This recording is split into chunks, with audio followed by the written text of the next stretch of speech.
Okay. Yeah, sorry about that. So then I think might not have basically shared that. That's fine. Okay. So what I was telling here is like this particular incompatibility issue, right? So this is not compatible. So in that case, like you won't be able to communicate with a V4 network with another V6 network because of this incompatible issue, right? So this won't be happening. So in that scenario, you might be having two different networks, V4 network and V6 networks, right? So then as a business organization, you might have to have a web server here or e-commerce site here and e-commerce site there to serve the two different domains. And then basically you can do your business. But maybe later on, if one of them can be thrown out, like so that make it not functional, right? So then there won't be issue. So everyone will be on V6. But however, this is what I said, there is no flag day regarding when this is going to happen. So some people say it's about like 10 to 15 years can be, because it's already started. I think last week I showed you, I think the next slide also I can show you that again. So there's about like 35% of requests coming to Google, right? People use IPv6. So then that is a significant number. So people have already started using it, right? But yeah, today we will see like from business point of view, when we should be doing that, or do we really need to use that, right? That's another question you might be thinking or having. So that's, we want to discuss that as well, so that with few other information, you might be able to understand that clearly. So this is a situation. So this is where like we stopped last week. So there are two versions, V4 and V6, right? Always remember. So this is kind of the current, this is the new one, right? Yeah, I think yesterday, yeah, I was talking to the weekend group. Yeah, some people asked like, is this the fast, like, is this new one is a faster internet? I would say no. So IPv6, like if I ask, I think this I have asked in one of the exam paper as well. So why IPv6 has to be invented or implemented? That is because there's scarcity of IPv4 addresses in this particular pool, right? So this has only 4 billion. So that 4 billion is not enough for our normal communication and other applications that are coming. That is why we have created IPv6. Some people think that, okay, no, we won't have a fast internet. It's really not the case, right? I will just then go to the next slide. Next slide basically doesn't have much, like don't worry too much with respect to exams point of view. This slide just says that when you have IPv6, like just any kind of connections, any requirement for IP addresses, you can cater with IPv6 because it's a huge, humongous, right? So from this slide, I think this is what you should be trying to remember, like this is the address size is 32-bit, normal V4 address, right? But V6 is 128 bits, right? It's like, yes. Yes, sir. Sorry for disturbing. Yeah. Sir, in the examinations, is there a short answer questions? No, basically it's like essay type, like you have to answer, like I will be sometimes a statement and asking you to comment on that. So that statement might be right or wrong. So depending on like how you debate on that. So I will be asking. So there are some questions when you look at the past papers. So there is, you can't find what's the right answer. Like it can be either way, right? That is depend on how you argue on that or debate on that. Okay. Okay. Okay. So some are like straightforward. I will be asking what is this and this, and so that you can answer. But there are some. So just with that question you asked. So these kind of things I will never ask in the exam, right? So that means like give me an example of IPv4, example of IPv6. You don't need to remember even this, right? Only I want you all this was like something happened in 1981-82 time period. From 1999, the V6 was ready, right? So that's where like from 2000 onwards, like a lot of deployments started working. But however, like, as we know, like 35% of usage is there with respect to requests that are going towards Google only, right? That is not, doesn't say that the global adaptation is that much, right? But it's what Google is analyzing that. Yeah, so from this side, these things are not for exams point of view. And this is the graph that I have shown you, like, yeah, whenever you want to try that, just type IPv6 adaptation, right? If you want to just type Google as well, because this is Google Analytics, like they are saying it's about like, as of today, 35% requests are coming to them, right? Again, don't go to a conclusion that world has deployed up to 35%. We don't know whether only the Google requests are going on to that 35%, right? So, so because of that, that is also like, in a way, misunderstanding. If you believe that world, 35% of the whole world has adopted IPv6, because there is no such analysis or data is available, right? So this is just what Google is analyzing on its website, whatever requests coming.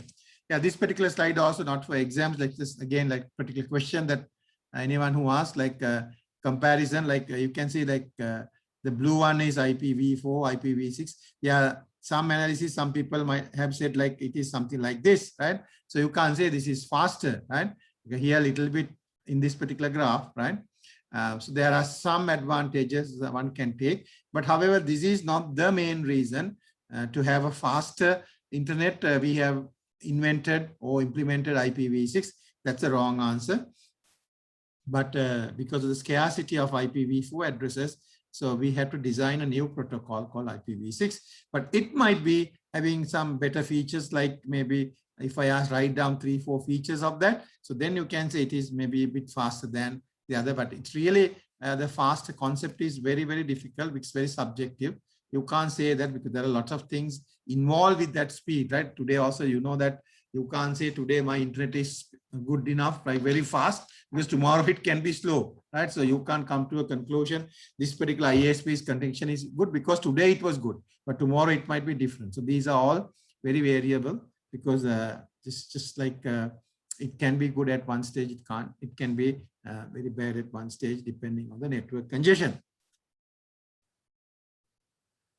Okay, I think there was a question I asked, who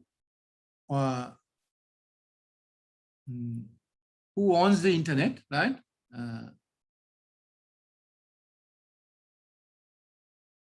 The internet.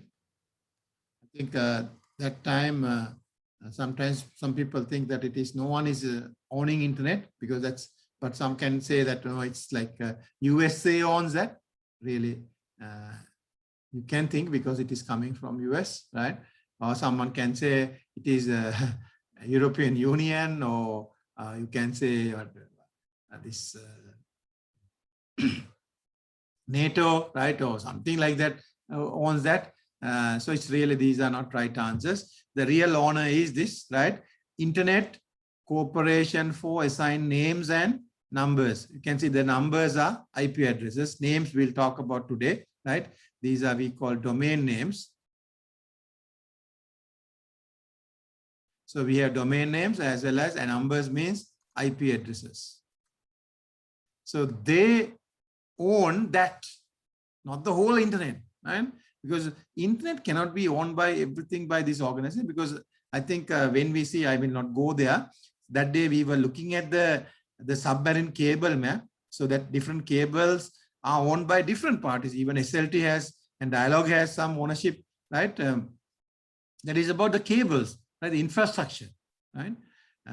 So someone can say, so aren't they the owners, because they are the people who own the infrastructure? Yes, that's true. But however, the most important, the internet does not work if you don't have IP addresses, right? So then IP addresses, these people, those people can't own. So that will be owned by an organization, right? So that organization is called ICANN. Right? So ICANN. So you can read about more, right, about this. It's not bad, right? So it is like just basically coordinating and maintenance and the procedures of several databases. That is, those databases are the IP address database and the names database, right? As internet assigned number authority, like we have early organization called IANA. So IANA has generated a new, created a new organization called ICANN. Under ICANN only now, these IP addresses and domain names are sort of belongs to them, right? So now this is another important story. That's like earlier I said here, USA. The contract regarding the IANA, right, functions between ICANN and the National Telecommunication and Information Administration, who's of the United States Department of Commerce. Actually, IANA was under Department of Commerce, not for profit. Like maybe you can think of ICT agency, right? So kind of ICT agency because it is under the government, right? So here, this IANA is under another National Telecommunication Information Administration, and it was under Department of Commerce, right? But that was ended in 2016. So 2016 onwards, October 1st, right? So November 1st, not October 2nd of 2016 onwards, what is this ICANN? ICANN is a global multi-stakeholder community, like it's an organization. It has its own director board, right? It has its headquarters and everything. It has its own website, right? So then they are a multi-stakeholder community. So you can think of because this is a world asset, because internet, right? So of course it is, always remember that it is coming from this ARPANET, and then how internet has evolved, right? So then of course Department of Defense, US, has a lot of involvement, but later on they handed over to Department of Commerce. That's where like this NTIA is coming, right? And then INI is one of such company. It was under that.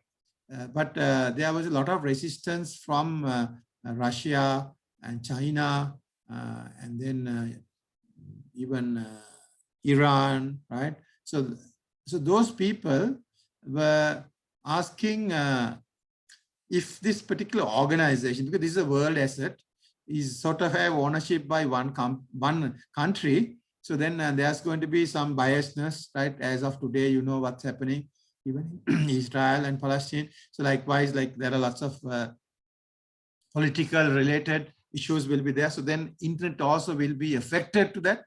So in one end, people were debating like now, even though it is a product which is coming, now it's a global thing. So then it should not owned by a country. So then that's where like the US finally decided to close their hands, right, with this organization. So now it's an organization, it's a company, not-for-profit company, sort of like a global multi-stakeholder community, right? So ICANN is the owner, right? So they will be owning the IP addresses all, right? So let's discuss this with respect to IPv4, because similarly IPv6 also same thing. Now for the registration and management of IP addresses, ICANN later created 5 regional internet registries. So if I say ICANN is this, so they created 5 regions, and basically they gave up to different continents of this. So this is our region. We call APNIC, Asia Pacific Network Information Center. It is also a company, right? Not-for-profit company. And then ARIN, LACNIC, RIPE, and then AFRINIC. So these are the 5. So this particular 4 billion IPs, let's say on V4, that's what I said, we'll talk about V4 billion. So they have distributed, ICANN has distributed that to these organizations. So I will say X1, X2, X3, X4, and X5 have been distributed, right? Of course, this region have got the most. Why? India, China, Korea, Japan, you name it, or the biggest countries are there with population. So APNIC is the main organization that is handling for Asia Pacific region. And then if we take Sri Lanka, right, we who can get IP addresses from them, so that now from here onwards, IP addresses are commodities, like it has to be sold because there is a price. So don't think that IP addresses are free. So there are some number of IP addresses are free, that is for local administration. But other than that, generally the IP addresses are for a fee. So you have to pay and get it. So APNIC charges, but then who can get this? When I make a request, only ISPs, right? So ISPs, so ISP1, let's say SLT, ISP2 Dialog, right, can request IP addresses. Of course, they have to pay yearly, right, to keep that number of whatever N1 number of IP addresses. They have N2 number of IP addresses, so they have to keep on paying. So this is where you and me, the customers, so they will be always getting it from a ISP. Some of you all might be getting from both ISPs because you might have two links, right? So that can be the situation as well, right? So whatever, like this. So this is the scenario. Individuals can't go and buy it from the APNIC, right? They will bulk buy, right? So that's sort of bulk will be sent to like whenever they are selling, right? On this ground, so I will tell some very alarming context. Like now, let's again concentrate on V4. So we know V4 has 4 billion. So I can had that 4 billion. So I can't remember the year, somewhere around when it should be around 2010 or 1991, probably maybe 2000 plus, right? 2000, like somewhere around 2000. So they said we have distributed all 4 billion IP addresses among these 5. So then INA says we have finished IPv4. So no IPv4 addresses with ICANN because they are distributed among the 5 regional registries. To my knowledge, 2014 again here, or 15, that time period, APNIC announced we have finished all IPv4 addresses. So now APNIC says we don't have any more. Some of the regions, especially this region, the North America region, still have some, right? Probably I think APNIC also might be having, but our region, because we, by the way, you can't go now. This, let's say this is one of you, right? You can't go and get it from European IPs, a service provider, whatever IP address has been allocated to that. So these are all geographical, right? So that's where like you can't get, like, let's say you were in Italy for last 10 years, and then you can say that this is the IP address I was using. Can I use it when I go to Sri Lanka? The answer is no. It is geographical. It was like only for Italian ISPs were given that, right? So you can't get that kind of situation.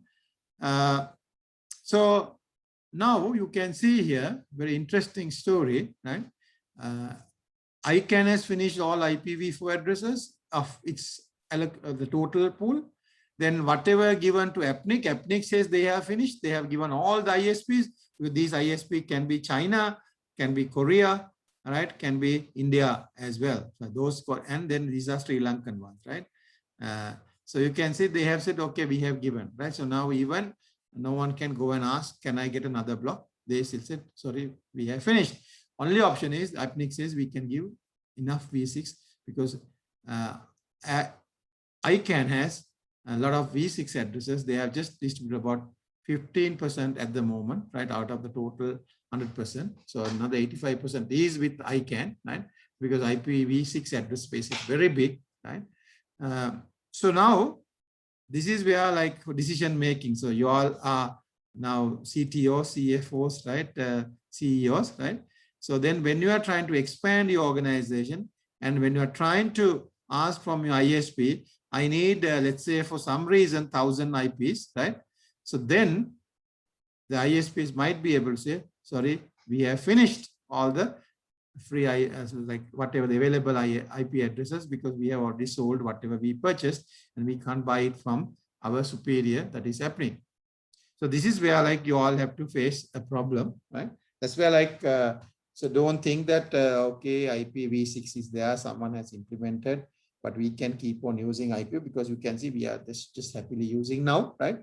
But in the future, in the expansions, right, when you are trying to do something, so there's going to be an issue, right? But don't think it's only a Sri Lankan issue, right? It can be in India, even in China, in Korea, because that's our region, right? So probably you might have to take your business to some other region which has some IP addresses. So probably that might be a better decision, because you won't be able to get. So this is what I don't know.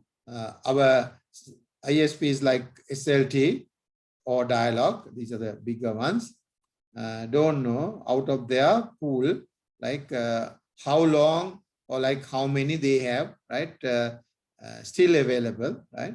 So that information I don't know. So because of that, I can't tell. So if some of you all can find that, maybe, so then if it is not a message or information that you should not declare, so then you should never do that.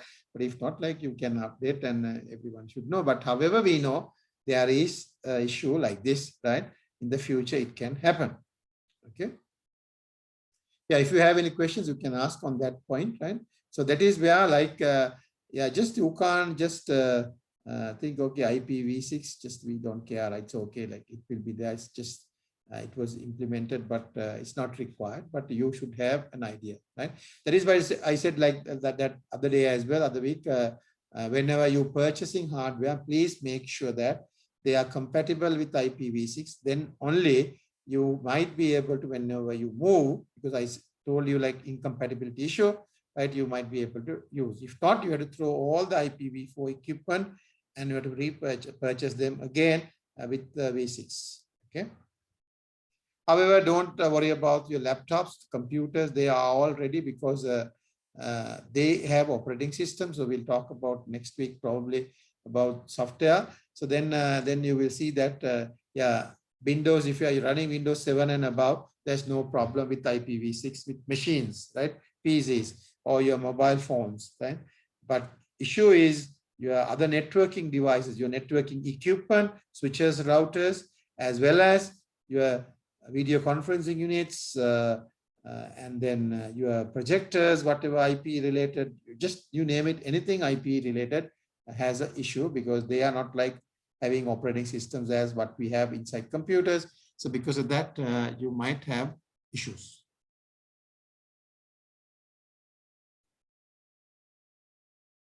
Okay, before coming here, I will take another thing, because I said this ICANN is supposed to handle numbers and names. These numbers are IP addresses. Names are domain names. So let's talk about that as well. Now I told you this internet, these are all unique resources because they have unique numbers. Now this has an IP address, right? Yeah, just don't worry, like we don't need to know an example, right? If you really want to even like you need, like you can write it like this IP address, or if you say, for example, 1111, right? Just, I think I'm okay with that, right? Because I don't want the exact format. You know, there is a number, right? Okay, if you write 111, I think someone can think it's binary, so you can make it some number, like, because we don't need to convert. I'm not going to teach you how to convert a decimal number to binary. That kind of thing is not required in our course. So you can write any number, right? So something like some number like this, right? Or if you just say IP address. So this is that IP address for that resource, right? So if you are this person, right, if you want to locate that and get that information, right? So you should know this IP address, right? So, but however, humans are not good at remembering remembering numbers. So that is why, so the internet designers has to come with names. So this number, I think, so I won't write a number here. This 1235 number comes with, number comes with a name. Right? There is a mapping to that. That's name that can be www.cmb.ac.lk. That is Colombo University main website, right? So this can be that's IP address, right? This is really not IP address, but on your context, that will be all right, right? So what we remember is this, not 1235, because actually when you write, I will remember the number. Okay, I think 192.248.16, probably 90, right? I can't remember that number. So these three, I think, correct. So this is a real number, right? So in any context, I don't want that, and I will never check that, right? So just for the sake, like you think, oh, okay, what is this 1235? Like actually, it looks like this. These are called dotted decimal numbers. I don't want even to teach you all that, right? But that's a number. That's like by looking at that, if you all also, because I just wrote it for some people, when you see something, this is an IP address, then you know, because always I take dummy numbers so that you will not know exactly. That is the main reason to write it here, right? So, but what you all know is this, right? So if I ask, okay, can you remember the LMS IP address? You say no, sir. But do you know the domain name? Yes, this is the domain name, right? This is not the domain name. You have LMS, there's a different one, right? So likewise, so there is a mapping. It's a different color.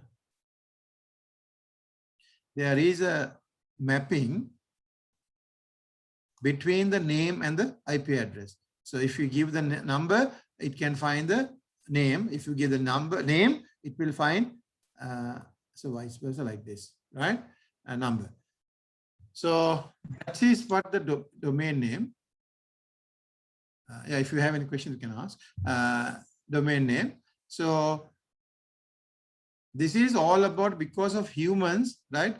We have to get this thing coming up, right? Actually, internet uses IP addresses. Internet is not using domain name. Humans are using domain. So these, the humans are using this, right? So whenever inside the computer, the name has to be converted. So your browser has to do that, right? Whenever you type whatever like this, the browser, there is, okay, this process is called domain name server, right? DNS, right? So your browser will send to a DNS server and resolve that to an IP address, something like this. Then only your request will go, because I always say that, okay, if this is the client, this is the server, just put it like this, right? So the client will request the server with the IP address, right? But however, the human will type in the browser a domain name. So then the domain name will be converted into a number by the DNS, domain name server.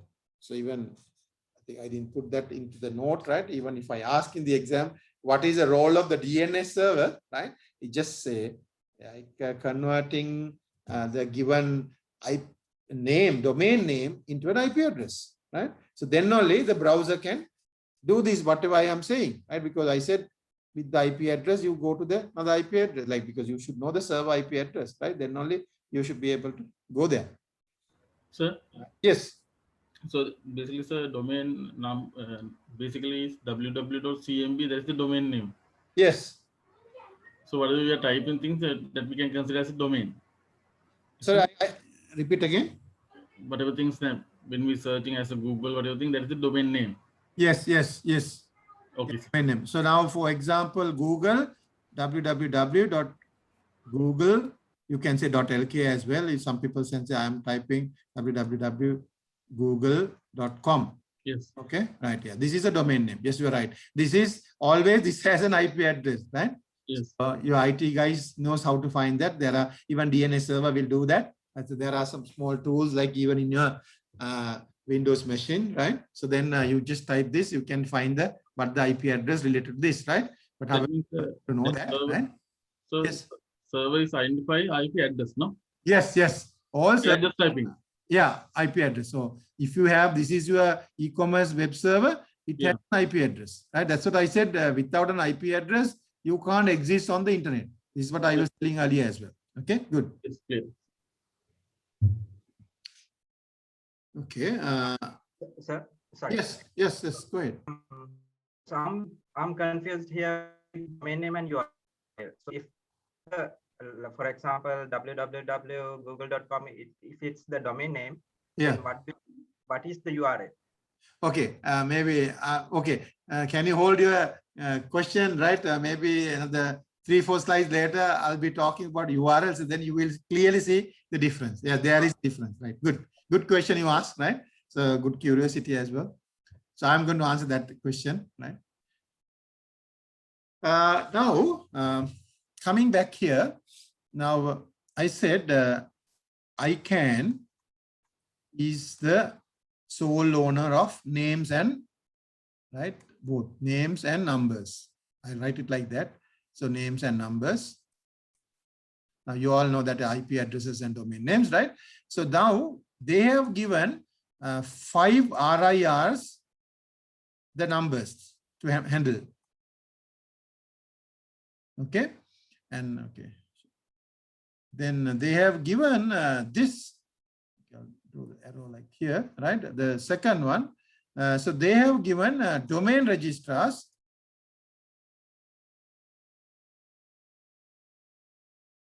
Registry or registrars are there, right? To handle names. So there are 2 organizations, right? So actually there are 5 RIRs, like from that, for like we are concerned about our region. So this APNIC or APNIC, some different ways of pronouncing, like Asia Pacific region, right? APNIC, right? So that's our body, right? But there are 5 regions. The whole number series was given. So, sorry.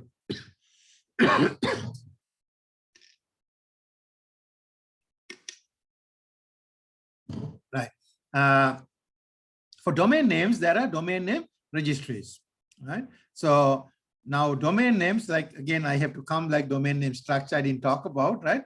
So in the domain name, like .lk, so I will, for the time being, just tell only that, like there are some others like .uk, right? And then .com, right? Right.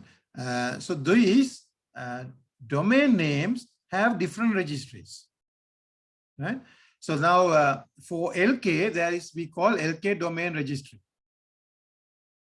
Right. So LK domain registry is another private. So these APNIC, by the way, they charge for giving IP addresses, which ICANN has basically given them. Right. So these people are not selling, right? ICANN is not making money in that sense, right? But of course, APNIC is making money because they are paying, asking thousands of dollars per year to keep those IP addresses by that particular ISP, right? That's what in return they will be also charging whenever they give those IPs to us, right? They have to do, because however they do bulk buy, so then they give us one or several IP addresses, there will be some charge. Similarly, ICANN has given the authority for them to run, so domain registry also charge. Right? So domain registry also charged.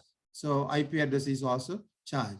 Now, just keeping that, I'll take another discussion. Now let's do some business here, right? So, so this is you. You are a new startup, right? You are doing some selling flowers or whatever online, right? And then orders and whatever, right? So that whatever e-flowering or like whatever flora or whatever, right? So this is your e-commerce site.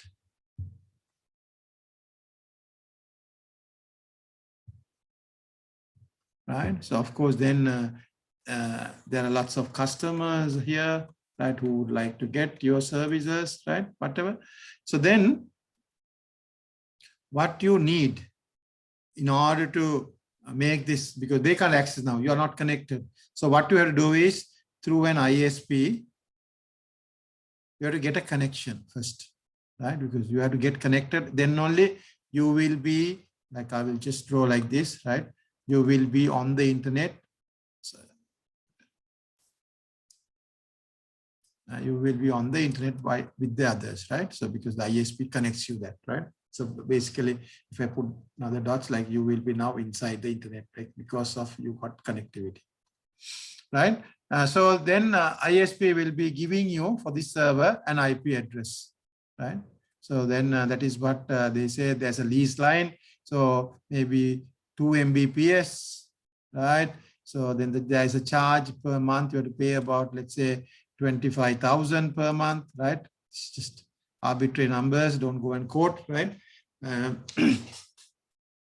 So you got a 2 Mbps link now. You are connected, so anyone can reach you. Like this guy, like I'll take this guy. So this is his web browser. So he can type, okay, I'll put again 1354, right? Number. It's just easy to type that number. So if you type your web browser 1354 and press enter, you will going there, because that's where like uniquely you can identify that resource, and then you can do some transaction, but people will not do that. So then you have to get www.eflower.lk, right? This is the domain that you are going to get, right? So then they are not going to type this, they are going to type www.eflower.lk, right? But now it doesn't work, because first you have to go and now you purchase this and now you're paying 25,000, right? So that will be there. But now you have to go to LK domain name registry. So this is another entity, like sort of a database thing again. LK domain registry. I'll put DR here, domain registry, right? And say that, okay, I want eflower.lk, right? Because you are the .lk guru, right? Or that's basically not guru, like you are the owner, right? So then they said, okay, we will give you www. You don't need to know always that's www, like eflower.lk, like you have to pay 5,000 rupees per year for that, right? So that's their charge, LK domain registry. So then you have to pay that also, right? This is per year. This is per month, right? So now your clients can reach you with this domain name. Okay, so this is the reality. This is what happens, right? So you have to get a domain. So whenever you go and buy a domain, so they will always ask, what is your IP, right? So then you have to tell the domain registry, my IP is 1354. They are the people who do the mapping here, right? For that server, right? Mapping. So then you will be using that throughout. So this is what you have to do, right? Yeah, don't ask any questions about the cloud here. That's like the next, like, I will see whether I can finish up to that point today. So then we can talk about cloud. If not, I will talk about next week, right? I will see, like, depending on your questions you ask and how far we can go. But yeah, without asking any cloud related, because later you should ask that also, because this can be taken into a cloud environment, and there are some advantages, disadvantages, whatever you can get it. But I will try to show you like more advantages, I would say here. But yeah, this is just no cloud, right? Because don't take it cloud and confuse yourself, right? This is like your company, right? You are running a e-commerce website, right? So you have to have, so basically, and this is one of the example question also I have said. So I have give a small scenario here. I think I can't remember, just from my memory, I will tell. So this is what I told, like you are being given, so there's a small story. So you are a CTO of a company, and you have hired a computer web developer, right? And then you have designed an e-commerce website, and then you have purchased a server, right? And now you are ready to deploy your e-commerce site. So what other things you should be doing? So this kind of, so then they had the scenario you have to continue, right? So they are, first of all, you have to have a connectivity with that IP address, because I didn't say about like you have a connectivity. I said you have developed and you purchased the hardware only, right? This is in your office now, right? This is like isolated computer. So in order to get connected to the internet, you have to have a connectivity. Plus, since you are running a server, you need a permanent IP. So there are two type of IPs, which I'm not trying to look very detailed about these details, right? But I think knowing them is good. So when you say IP address, so there are permanent and some are like dynamic. Permanent, like for servers, yes, definitely you have to have a IP because server is a 24/7, right? It has to run. So you can't keep on changing. So see here what will happen if someone asks, what if, like, if I keep on changing, right? IP address. So then this mapping will be not correct because let's say tomorrow you are having 1758, but then this mapping says eflower.lk is 1354, right? So then that's wrong, right? That is why we need always a permanent for servers, right? But for web browsing, right, or connectivity, even today, like whenever you connect now to this lecture, you got an IP because of you have IP only, you can come to me and listen to my lecture, right, which is online. But tomorrow, if I have, or next week when I have the lecture, you will come with a different IP because that doesn't matter for you, right? Because you want somehow to come to my lecture and join, right? Come to the LMS server and then get the link. From that, you have to come, whatever the location I have told, where the lecture is now happening, right? Actually, I am at home. So the server is not at me, it is at Zoom, right? So actually, I am also connected to Zoom and I'm doing broadcasting now. This is the live lecture going on and you all are listening to that Zoom server, right? And then you are getting that from the server, right? So there's a small delay, probably few milliseconds delay or few seconds delay. I don't think few seconds delay, but a small delay will be there because whatever I am speaking now here has to go to the Zoom server and then you all are connecting to the Zoom server and getting it to your computer and then you are playing it in your computer. Okay. So that's what like IP addresses. So you have to have a permanent IP addresses for the servers, but dynamic addresses can be for your web browsing and other things like temporary connections. So that's what. So you have to have an IP address. So then you have to go to a domain name registry. Need not to be LK domain registry, right? I think my weekend group I had a lot of argument regarding LK domain name registry.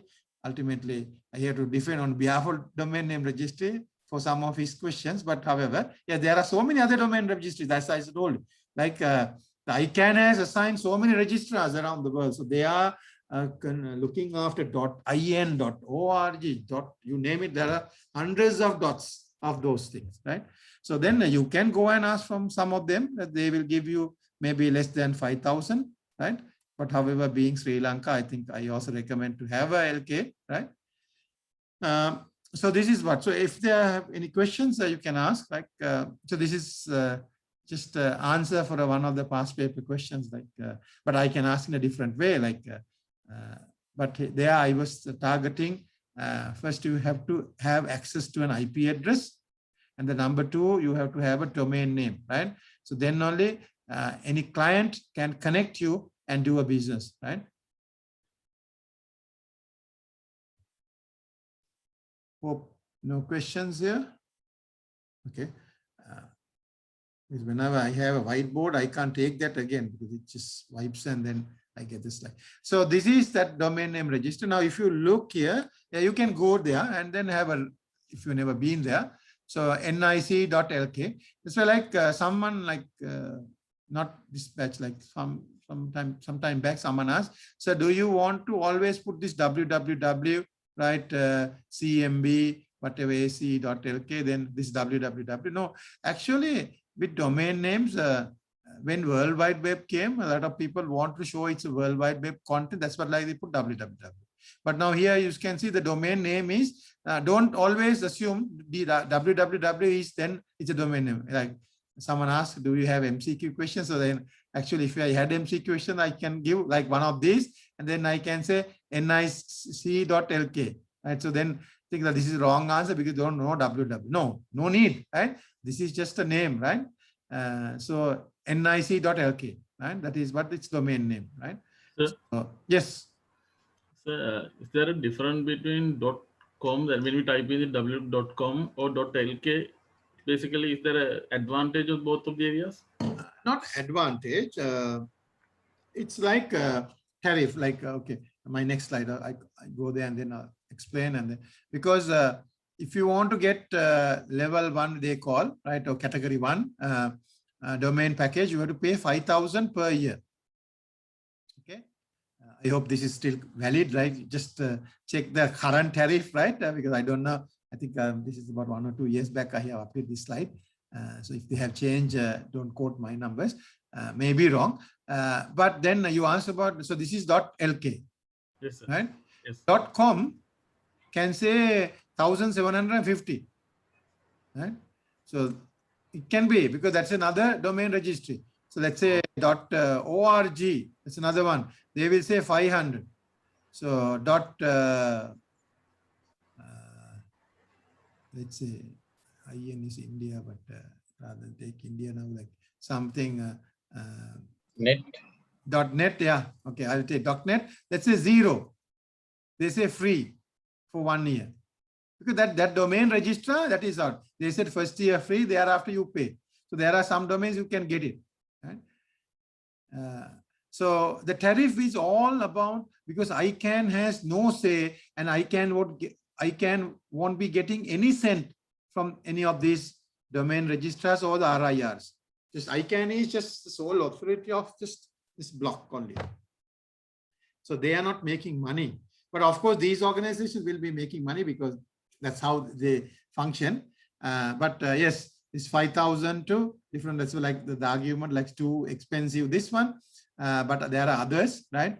Very less. That is true, right? Because that is all depends on that domain name registrar's functionality. Okay. Thank you, sir. And so if you look here, okay, I hope there are some Moroto guys also in this course, right? Because sometimes people say LK domain name registry is University of Moroto. Actually, not University of Moroto. It is a domain registry, was established in 1990. Up here, no? Yeah.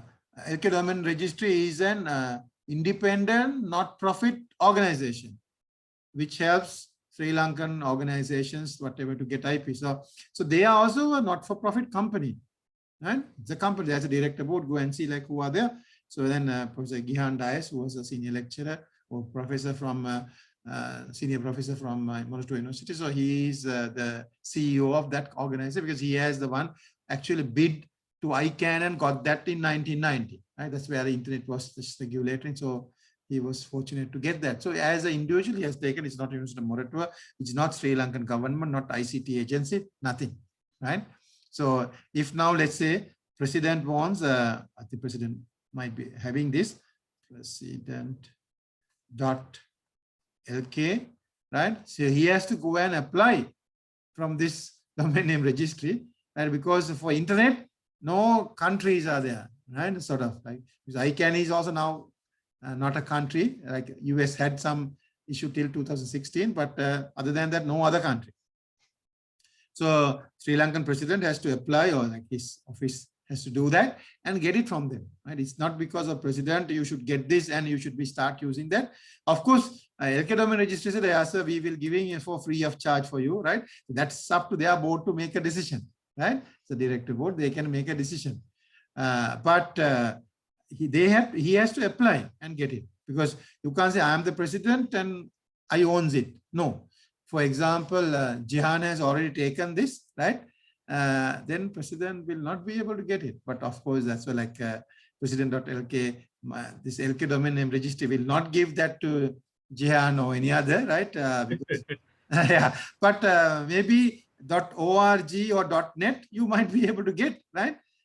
Because some are very, very free, like just first come, first serve basis. That's what they say. When you go to their website, it says first come, first serve basis, right? Even if you want, let's say, Sony has not asked for Sony.org, so you can get Sony. As long as you pay their money, that commodity belongs to you.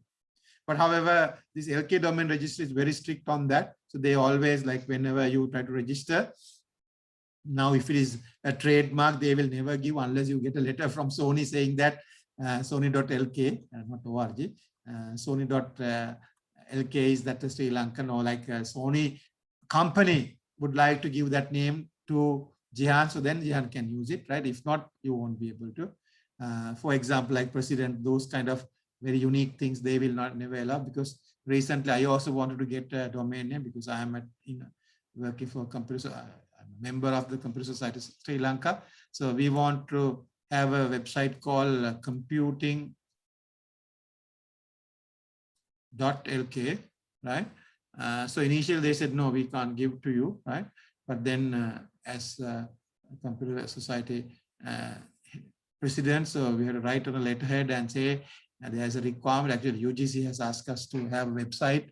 So this will be launched pretty soon, like about another few months time, because all the computing degrees in Sri Lanka in one place, right? That's we are trying to put it. At the moment, we are trying to put that only the government state university ones. Then later on, we are going to add all the private ones as well. So it's a one-stop shop, like sort of, if you're looking for a computing degree, so you just come here. But then they said this is a unique name, we can't give that, like president, right? But however, then after giving us more clarity and giving other proofs where UGC has requested us, so then they said, okay, we will give you. So then they put us to this category, special names. So they said not 5,000, you have to pay 25,000 per month, per year, right? So then we agreed and we got that. So that now it's with us. So likewise, if it is 2 letters, the domain name, they charge 25,000. If it is 3 letters, they charge 10,000, right? For example, tvt.lk, not 5,000. Don't say like it's their packages. So this is more than 4 letters or more than 3 letters, yes, 5,000, right? But let's say tv.lk, for some reason, if you want, yes, you have to pay 25,000, or it's a special name like a president or whatever. That's what computing, they said it's a special term, right? It's a mba.lk, something like that, or I don't know, like whether MBA has been already been taken by someone, like if not, like you might be able to get. Now, yeah, so you can purchase, right? So now if I take to LK, this is what the tariffs, right? They have. So similar different tariffs are there for different organizations. So let's discuss a little bit more on this line as well. Now, there are a few things for you all also to understand when decision making. Now, I said, now let's concentrate only LK, right? So for LK tariff wise, like you should have more than 3 letters for your domain. That is because of that price, right? But however, I think your business is just 3 letters or 2 letters, you should take that, right? That is what my recommendation. Now tell me, domain name, right? So that's what we were discussing. Some key characteristics of a domain name. What should be? So this is again another exam paper question I have asked. Give me some recommendations when designing a domain name for an organization, right? So what are those? These are not in my notes. These are discussion only. It will be coming. So you all have to give me answers. I will tell right or wrong, right? And we build up. And I will ask you the exam paper as well, right? Okay. So domain names, like I need some some justification or like what do you call key characteristic. These are the things we should be looking at. So who can tell me? Not who, everyone should try to give me. So let's try to get 3, 4. So it should be short as much as possible. Yeah. And can be easily remembered by the others. Very good, very good. Easy to type. Easy to, yeah, very good. Easy to remember. And then easy to type. And then short as possible. And it directly indicates it's from Sri Lanka. Our identity is indicated. Yeah, identity. Yeah. So that's what, like, that's what my recommendation. If you are doing some business, Yeah. It has to be .lk. So then, yeah, your identity. Okay. And sir, like if any foreign institution also, yeah, if any foreign institution or whoever who wish to have this particular domain, they also can have as this LK domain. Now, in my institution, we brought a branch campus of Edith Cowan University to Sri Lanka. Yes.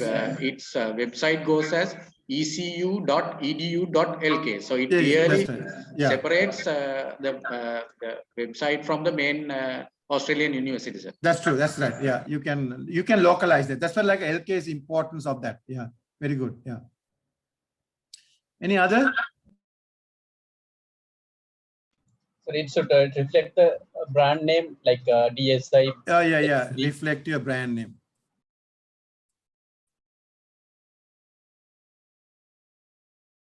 Reflect your brand name, but then that is a very important point. But you have to consider these things as well, right? We will take some examples. But yeah, this is right answer. But of course, reflect your brand name along with considering above matters as well, because short has to be and easy to remember and then easy to type, right? So those things has to be there. So these are very good answers. And yes. So some are using the numbers. I saw some of the domain names, they're using numbers. They say. Yeah, now, okay. So have you seen like total numbers? No, not total numbers, only the few numbers. Yeah. Yeah, numbers very rarely we use. Okay, now, because that has a fundamental issue. Why have we have to have domain names? Because we couldn't remember numbers. Because if not, like everyone could have remembered the IP address. Because whenever you get a connectivity, you get an IP address. With that, if you remember that number, that will be all right. Yes. Okay? Yeah, but then if you try to put numbers, I think it's not a good recommendation. So in that case, that's good answer, like for discussion. But I will say not to put numbers unless your business has like, I don't know, let's say this, we had some those days that now it's not there. I think that 555 motor garage or something like where in town hall. 3M. Yeah, 3M. Okay. So then 3M, that's right. So then that's all right. With the brand name, you can get numbers. Yes. And that my recommendation is not to have numbers, right? So I would say like if you say have numbers, because there's a fundamental issue as well, because we propose domain names because easy to remember letters than numbers. Now we are going back with the domain names as well numbers. But yeah, with the brand, yes, numbers can be there. Okay, good. Anything else? So meaning. Sorry, what do you mean? Meaning of the what we are using, maybe it should not be abusing or. Okay. The term, like it has to be non-abusive, like term, right? Of the domain name. Yeah, that is also good, right? Non-abusive term has to be used for the name. Yeah, that is also right. So should we be concerned about intellectual property rights? Is that coming for domain name? Yes, the intellectual property rights is there, like that's true. That's where like trademarks and other things when you are registering. So you have to get that some, however, domain name registrars don't check that. So because of that, it's really not. But there's some, yes, there is. Because if one domain registry says our policy is first come, first serve basis, if you have 3M company, but if I have taken 3M, actually that's mine, not yours, even though IP rights, everything is with you, right? But both of us are in, let's say you are in US and I am in Sri Lanka. So then your laws will not apply to me because that's Sri Lankan law. But then if we are in the same country, then however, if the domain name registry says that that is their policy, so then even if you take me to the courts, probably I might be all right because that belongs to you. But however, according to their policy, they will be doing that, right? So unless that will have some other implication and trying to have a different verdict, but that's going to be a very complicated case. Thank you. Another one is like it should not be ambiguous, right? So unambiguous. Because now, for example, let's say, okay, I'll take my name, right? My name is Atu Korala, right? So I write my name is like this, ATUKORAL. So because some people have different ways of writing their name, right? Even though pronunciation is, but now let's say atukorala.lk is a very well-known website for some product, right? But then, so I am marketing on that, but a lot of people might write ATHU Korala.lk or korale.le.lk, but then nothing will be happening, right? And then, you know, like there are some names like in Sri Lankan context. So I'll go back, reflect your brand name, right? So that also the brand name will be there, but then you write the whole thing as a domain name. So have you seen now, okay, there are a lot of companies just now, you can have a look and even check the company you are working, what is their domain name, right? So they are not onto these, right? So even though we discuss here, now you all can understand that however, when they are designing, like I think Don Carolis and Sons, I think Don Carolis and Sons Limited, I don't know, .lk, right? So they just try to put, so Pereira and Sons, look at Pereira and Sons.lk, right? So that if Pereira, like let's say EAORE, like there are different ways, like Pereira is quite all right term, right? As like my Atu Korala, or there are some other names, right? Even Gunawardana, so GW. Ebert Silva, right? Yeah. So that's what now, I don't know whether Pereira and Sons PNS, right? Pereira and Sons.lk, right? I think they have sort of a brand name on PNS. I don't know whether they have a domain name like that, right? So that's a good thing to look. I also don't know, just while now I'm just trying to teach you all, it came into my mind, right? So this is what you all should propose, right? Because it should be PNS, then it's short, it's easy to remember, easy to type, right? Reflect your brand as well, right? And unambiguous, right?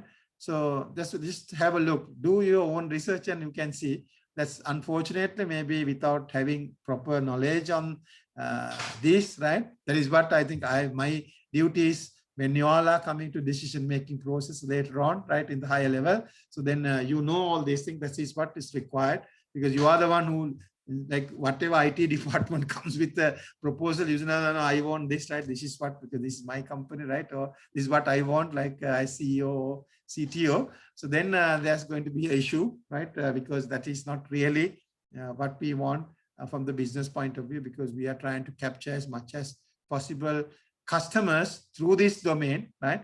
And then your marketing and everything will be done. But you know, TV ads are very small time period. So just maybe the voice will go to the head, but people tries, but then it's not there. Okay, so there are a lot of things you have to remember with respect to designing a domain name, right? So this is what like I asked in the exam paper as well. Like you should have that. So this is not any technical at all. And not straight away related to this, but if you all have any other things, you can put another few more, but these are the things like most, like straight away you all gave me good 4, 5 answers, like unambiguity is another one thing, like, because if not, like people will always make mistakes. Now, there is another thing, like most of the domain registrars allows that you can, as I said, first come, first serve, any name to be registered, right? So a lot of people do this, right? They go and apply in the registrars a lot of domain, let's say like PNS. So I can just PNS, not that common term and whatever, right? So then I don't have too much difficulty, so I can apply, right? And then I can get PNS, right? Let's say you have to pay 5,000. Now in this case, okay, 3 letters, no, it's 10,000. 10,000 per year, just you keep it like that, right? Because you got to know that Pereira and Sons is really going to market, right? PNS as a brand name. But then they wanted to get that. So then they apply to LK Domain Registry. LK Domain Registry is so-and-so is the owner, like it's already been taken. Because you can go to the nic.lk, you can type any name, even PNS, and see whether it's already there, taken, right? So I'm not going to demonstrate now because you can do that, right? So then if it is not taken, of course, you can apply that, right? But then when really Pereira & Sons wants this, so then you can sell this for 1 million, right? So that is possible. This we call domain name parking. So people have some money and looking at different ways of investing. So this is an idea I'm giving now to you all, right? So domain name parking is another business people do. So, so that means without reserving, we are just keeping, isn't it? yes, you are just keeping for the sake of selling for someone else. There are a lot of people do that. That means we are not purchasing that one, sir. Domain You name. have to purchase. No, you have to purchase. Then only it belongs to you. Because this is like domain is a commodity now, right? So you go to domain registrar and give money. And let's say you are keeping this PNS for last 5 years, right? And paying like just you have paid only 50,000. It's okay. You make a business 1 million and that's not finished, right? You make enough profit, right? You can do that, right? That is like you go to the stock market, right? Similarly, you can do this as well. Right? Nothing much loose, but you have to be like innovative and you should think this is a product, this is going to be useful, right? That is the important thing. And now let's come to your decision making. So you are the CEO and I am also one of you all, like in the director board or whatever, right? And higher executive level. So we are talking about a new product. So let's do this, right? Because this is what our new product. So don't make it public yet, right? So let's do this. And I know like you are giving all internal information, right? But then let's say I think Jihan is here. So Jihan is Jihan is the CEO, right? So he's telling to his best buddies around and saying that, okay, let's do that. But then one of the buddies just goes and buys that, the domain and keep it, right? And then Jihan has done all the marketing and then only he realized, okay, I have to go and apply for this, right? So then it's too late. So then you have to pay a lot of money, right? So that's where like you have to be very intelligent on that. Like if you are in a top level, if you're thinking, okay, this is what we are going to now get. So see first whether domain is available. If so, get it like, okay, the website will be next year, right? But we are doing our initial planning and other things this year. But with that, you have to keep that domain name with you. If not, you have to have some extra money just save to purchase that domain from someone, right? Yeah, so these are very important, right? Of course, on the other hand, right? So if you think that you have opportunity, you can do that as well. So this has happened. Just I think to my, these are some of, yesterday, somewhere I saw a news. Okay, this is like this Gold FM when I was traveling. I just saw that this Madonna.com, I think. So I think it was was not belongs to Madonna, like because Madonna is a name, right? So Madonna.com someone has taken, but then I think they have had a legal issue like to get that, right? So, but however, it's not easy. Same thing has happened to, I think, Nissan. So like you go and search on the web, Nissan.com is not there because Nissan is being taken by someone else. That's just what to my knowledge. I don't know whether that it's already been changed that way, right? Nissan.com. So they had some other name, right? For Nissan company, the .com, because it's JP, just Japanese company, but Toyota has Toyota JP, Toyota Com, Toyota LK, like that. So that's what similarly, so some companies have faced this issue, like someone else has parked it, right? These are big names. So like that, because some products, right? Some new initiatives are coming, right? So then they need that domain name, but then by that time, someone has already taken. So is there a possibility to exchange the name? As you mentioned now, Nissan, somebody has taken. Yeah. For the company, is there a possibility to having a discussion with the yes, I think Nissan has failed on that for the .com because .com kind of thing is very, very they are not very strict on like looking at the business point of view, like who comes first and ask for that, it's yours, right? So then basically they will always entertain the first owner as the real owner of that particular domain. Yes, sir. Yeah.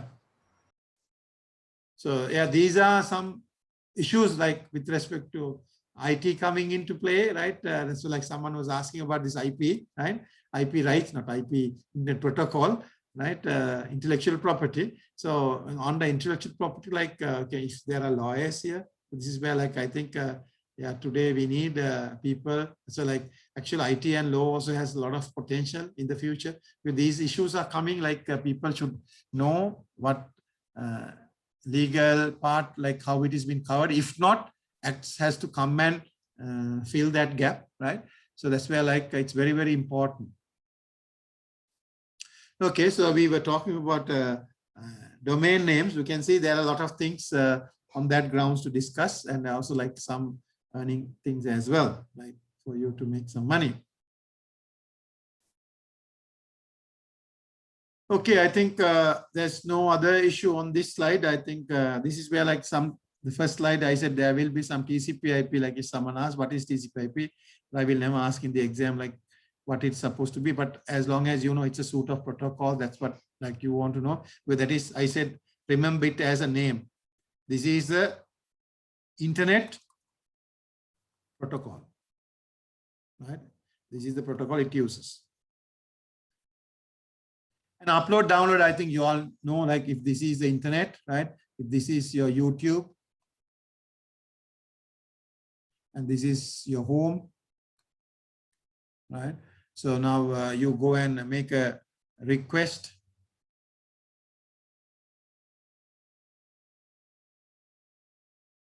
This is a request, and then from YouTube, you get a reply, right? So whenever you request something from a server, because this is a server, this is a client, this is your browser, right? And then whenever we say going towards the server, it's called upload. Whenever coming from the server, it's called download. That's what we normally, we need lot download because videos and other things are coming, but your request is just give me that file or give me that page, right? So because of that, download has to be there. That's where like on the ADSL, the download speed is more. DL is download speed is very much bigger than the upload speed, right? That's because that's for browsing. It has designed here. Okay, I think with that, we finish like sort of internet, the technical parts and what you should remember and you should know, right? Of course, there was a question about URL, still we didn't come to that, right? Maybe next, after this part, I'll come there for the URL. This, I'm going to explain to you all now what Tim Berners-Lee in 1991, he invented a nice application called World Wide Web, right? This is an application, as we discussed earlier, right? Which runs on the internet. So we know now internet very well, right? But what is this World Wide Web? What is this application doing, right? That is what I'm going to show you, and then discuss that, and then you will see how easy and what a simple thing he has done. And if you and me were there in 1991, we were there, no? But however, we could have done a much better thing. Okay, to start that discussion, a small story I will start. Just assume this is a novel, right? So whatever the novel, right? So these are this has something, and these are the pages you have, right? So different pages. So this is a novel that you have read, like let's say 250 pages were there. So this is how, like not nowadays, like if you have never read a proper novel, I think you will also not understand this part. So like in the future generation might not, because they don't read books now. But whenever we read books, this is how we read books, right? We just start the book reading, and then you read the T or table of content, and then the chapter 1, and then the chapter 2. It goes on like that, and then the chapter 12, that is the end, sort of like the end, right? That's how like we used to read, right? Chapter by chapter we go down, right? So that is the behavior of humans, right? And we read in that manner. Tim Berners-Lee wanted to change that. Right? So what he did was, he said, okay, if you have a page here, right? So you have text whatever, right? I'll get another. There's another page here. So this is called page 57. This is page 95, right? And then whenever you are in this page, there is some, we call a link or whatever, right? So when you click on that link, it will take you to the 95th page, right? And then same thing like in this page, there is another link.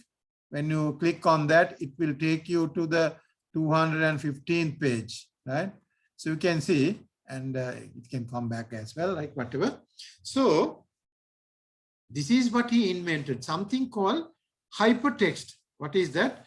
Allow pages to be linked together. So like this, these are called hypertext, right? So this is a hypertext document. So you click on that, it goes to this. When you click on that, it goes to the next page, right? Not next page, 215th page. It's not like next, right? So then he invented a concept called hypertext. And then he invented another language, a programming language that is called, it's a markup language. So markup language is nothing but like if you write something letters here, right? Okay, just I write it, right? So these are letters, and then I have a small markup, let's say laugh, right? And then I have more text, and then I can say now finish laugh, right? Whatever, I give you signal, and then so then you have to read this, then now start laughing and read, or have a sad mood and then read, right? And then in the sad mood. So these are called markups, right? So you can give the markups, but this is for you to do the action, right? But not to read as laugh or whatever, but just laugh or really activate on that and then start reading the rest, right? So this is what a markup language. So there are lots of markup languages out there, right? So he invented a markup language called hypertext. So these hypertext will be used to mark up, right? And for example, now this is like you have, this is N, so B is not a part of the sentence here, right? Because that's a markup. Say example, that's, let's say B stand for bold, right? And this is say N bold. So only example word has to be bold, right? And then of how to use, I is another markup, say hypertext, and then in HTML. So then when you really look on a browser, look on a program, right? This program is called a browser program or client program, I would say. So client program is a browser, right? So it will show this is an example. So this is not there. This is not there of how to use hypertext. It's like indent and text, right? So you can see. So this is what a new language. This is what we call HTML because hyper text markup language, right? So this is what he invented. First, he invented a concept called hypertext by linking pages together, and then he created a language called hypertext markup language. Now what he said is, okay, if that is the case, so now let's say this is a server, right? In the server, we have a text file, which is we call HTML file, right? And then there is a client. He requests this. So that's like now this domain name, internet IP addresses are coming, right? The client will make a request on this server, that particular page, right? This is what he is requesting, right? Give me that page. The page will be coming. So this is what will be happening. So this is transferring, right? HTML file. So what this arrows, I'll put it like this. This is what happens. So then transfer an HTML file. So what he called is, this is hypertext transfer protocol. Clear that now? go back, sir. So this is what, so it was transferring a HTML. So this HTML is what is, it's a hypertext, right? So this protocol he called hypertext transfer protocol. So earlier, before this, we had file transfer protocol, because that's a transfer protocol, just any file. This can be an exe file, this can be an image file, this can be a video file whenever we are doing FTP those days, right? But he said, no, this is not those kind of anything. This is a special file. This is called HTML file. Whenever you give the HTML file, this client knows how to display that. That is what we call render or rendering, right? It knows how to do the rendering, and it renders like the links here, the images and everything with the markups, whatever is not shown. That's why you will never see the markups, right? You will only see the output of that HTML file. That is what, like, if you ever want to see, like when you take a page, right, really what is this inside, right? Can I see the HTML, right? Of course, you can right click and take view source, right? Today, the view source is very, very complicated. That's why, like, you might get so upset and probably said, okay, what the hell I did like by opening that. But then basically that is what the file it came to your computer. But your browser is now showing the other way around, whatever you always see, right? So that's what happens. So this is very simple thing, right? So I will clear this. What Tim Berners-Lee did was like just transferring a hypertext, right, from one place to another. And this is what we call web. You can see it's not rocket science, right? But you can see the whole world has been changed, right? So then now internet guys are also at a risk, because internet guys never thought this is going to be more than 4 billion. That is why, like in 1982, they thought, okay, 4 billion numbers is more than enough for this network. We don't need to give more numbers, like just to get like so much, like too much for them, right? That is what they were designed a network, assuming that will be used for certain things like here and there, like not like everyone is going to rely, like whole nation, right, or whole world population is going to rely on, and then some business guys are going to go to business on, some like TV channels are going to be on that, like you name it, like today, whatever you have, right, even email service is on that, right, video on demand is on that. So just keep on telling, right? So that is, they never thought, like Tim Berners-Lee, with this simple work, this is what it converted, right? So this is how, like, certain innovations are very small, right? But that impact is so huge. So don't always think, oh, what a stupid idea like I have, or like maybe my friend Jihan told us, right? It's really not the case, right? But that stupid idea might, when you convert that proper, right, it might be a world convert as well. Like we call this is a killer application. So not a normal application, we call killer application. It's not really kills anyone, but basically it kills the internet, because just everyone uses. That's why, like, it's just the whole thing. Now that is why, like, other context, like I was cleared earlier, I said a lot of people used to call World Wide Web equals internet, because now internet means actually World Wide Web, because 99% people are using for World Wide Web applications, like World Wide Web based applications. That's where, like, people say the same thing. It's really not. We know now this is different. This is infrastructure. This is an application, but that application has completely converted or covered the whole internet. Right? That is like we interchangeably use these two terms, but as a MBA student now, you should never use from the exam point of view as same thing. Yeah, when you say in a presentation or whatever, that will be all right, because that's what that's what we believe, right? So this is the same thing, right? Just with the pictorial, right? Just I think you can now understand. So you can see this is the upload thing from your, this is the client. The upload is very simple, very small. Just give me the history of computers. What they are going, so history of computers is just here. It's a like HTML page. That page is what is coming to you, and your computer now render that and shows with videos and everything, right? So it will render and then show it to you right inside this computer. You are not connecting to this server, right? This is the client, that is where it's running, the HTML file. Okay, is that any questions on that or any doubts or whether I have confused you all on that? Okay, let's now that this is where like we are going to talk about the URL.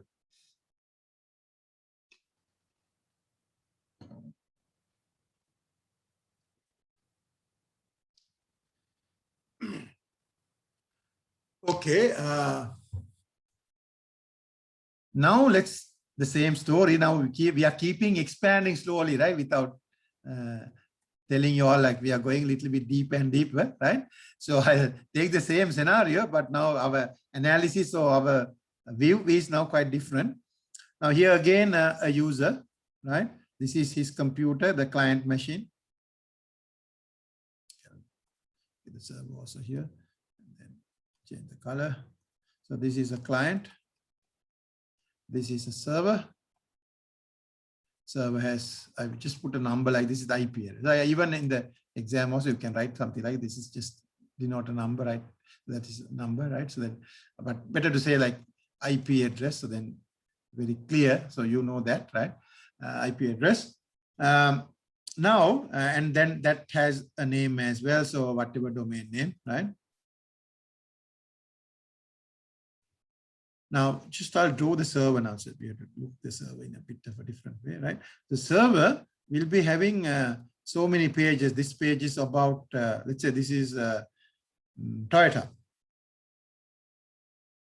Toyota server, toyota.jp, or just say toyota.com or toyota.lk even, right? So these are all cars. This page is all buses. Toyota, do we have the buses? Like let's say Toyota vans, right? So these are Toyota Jeeps, SUVs, right?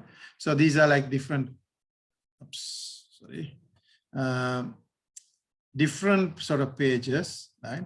They also can have more content later on, right? So I will just say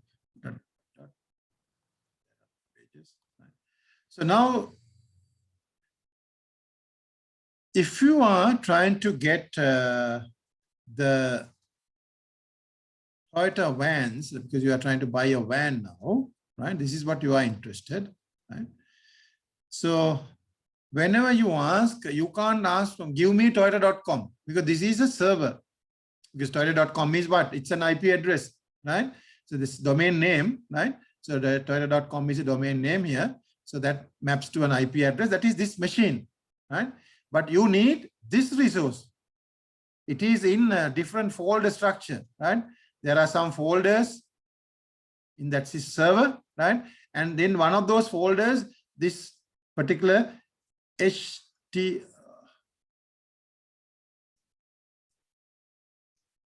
HTML file will be, right? So this is what you are interested to get and read.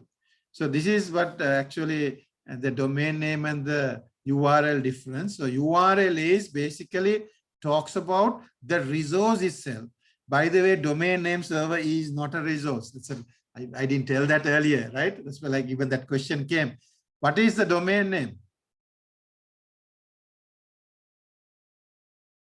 It is the server, right? It's a machine, it's a PCO, right? So you can reach to that server, but then you have to tell, give me that Toyota vans, right? Whatever 2021 model. So then you have to clearly tell. So that from a domain name you can't do, you have to have a URL. Okay. So let's now get my slides.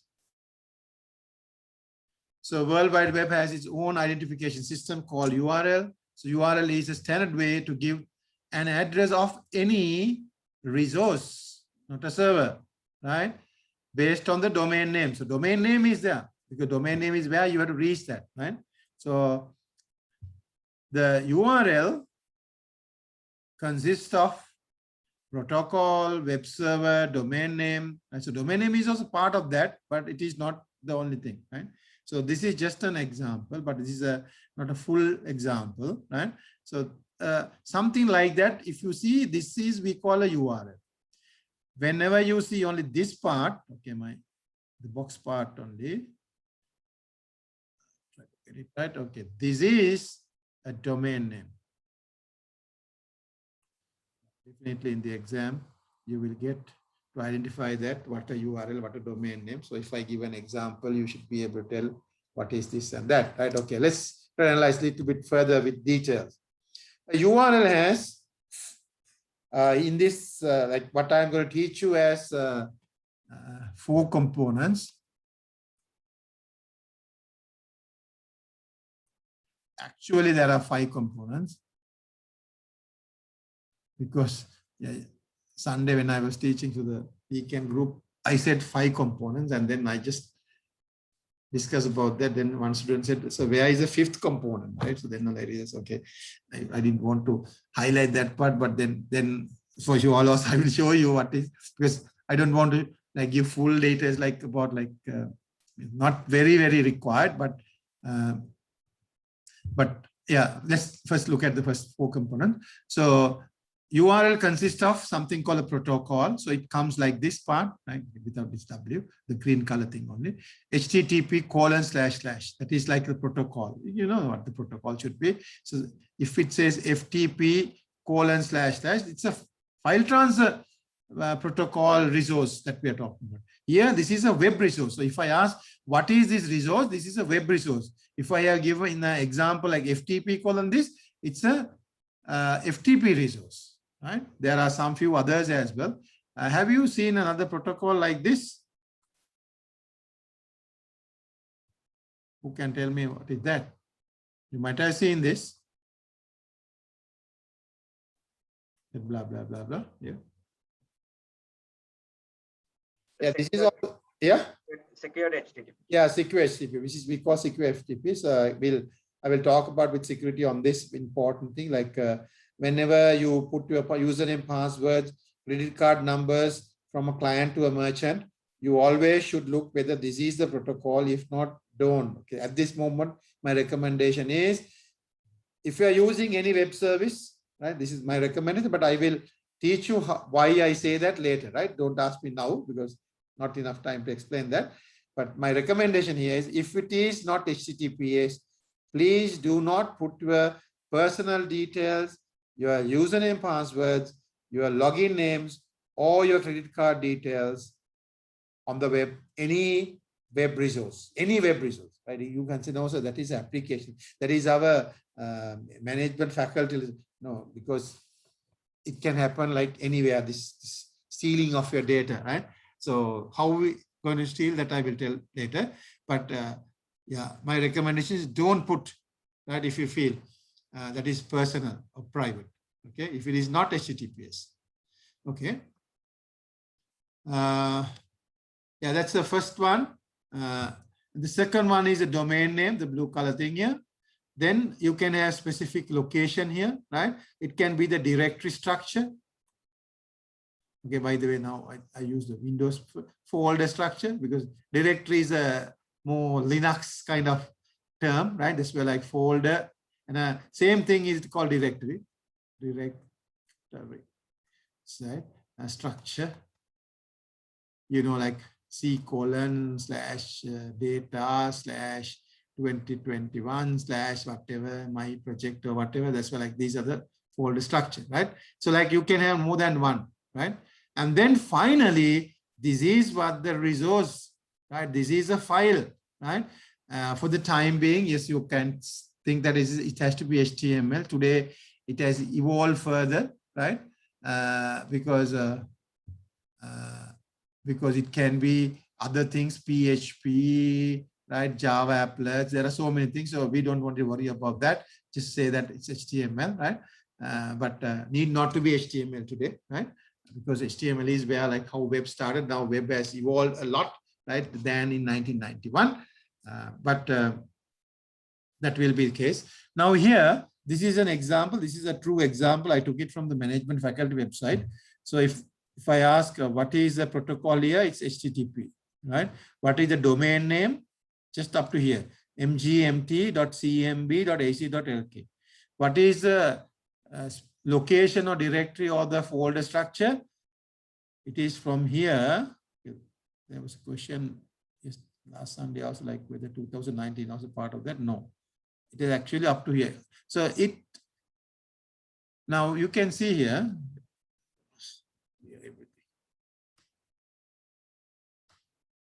here these slashes are the first slash is after domain name. That says is domain name is over now. So then a lot of slashes will be coming, and the final slash after that is the file name, right? So here also, this is the finally the file name. So because this is the last slash, one of the student asked, is 2009 belongs to the path or to the file? Actually file, because path is, I'll draw the line here, up to 05 slash, right? So that box is what? The path. This is the file name, right? Whatever I just put like this. We have a highlighter here. Yeah. This is the file name. Okay, clear? So remember, domain name is just a part of that. Okay. So whenever you advertise, whenever you say doing a marketing, right, and say that we want to publish our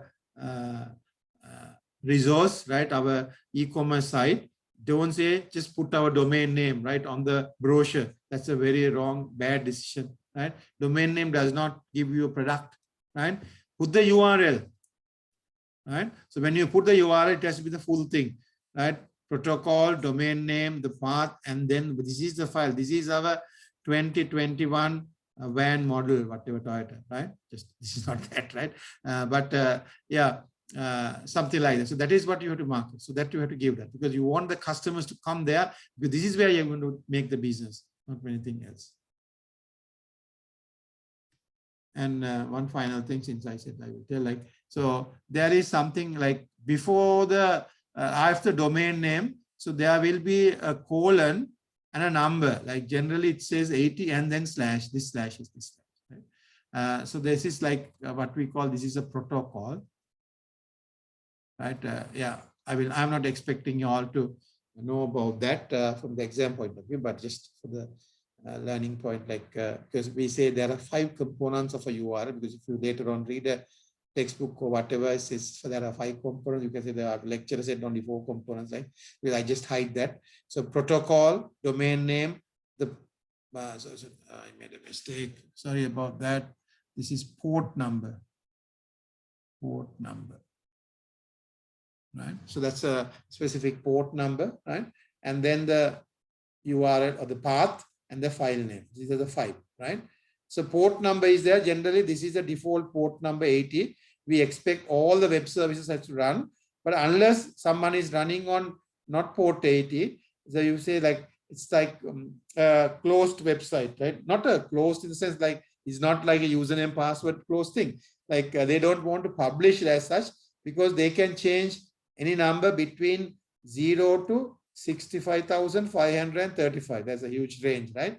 And one of them number is only 80, right? So if it is 80 only, like whenever you type something, it will work. But someone said, no, Machang, like our website is running in a special port number. So you have to ask, what is that port number? So he said, it is called 7070. Like this is a number. That's all right. It's between this number. So then what we have to do is, he has given like HTTP : / I put like just abc.lk : 7070 / whatever new file .html whatever, right? So this is the file you want to get it. But then when you put the right port only, it will come, because if you don't put that, you can't access that. Then he said, no, it is not running on port 80. We are running on a special port. So then you have to tell that what the port is. That's where like that I said is sort of like a kind of a hidden, but once anyone knows about that port number, it's no longer going to be hidden, right? It's not like a username password kind of thing. It's a very simple mechanism. Okay, like there was a question for someone, like, is it clear now, the port number and the domain name? And is there still a question is there? You can ask. It's clear now, sir. Thank you. Okay. Okay, right. So that these two, I think I have discussed now with you all. Right? Even FTP, I said, anyone has used this? Yes, this file protocol. Yeah, if you want to access a file in your hard disk, right? Like for example, let's say you can put file colon slash and then give your path, let's say a JPEG file.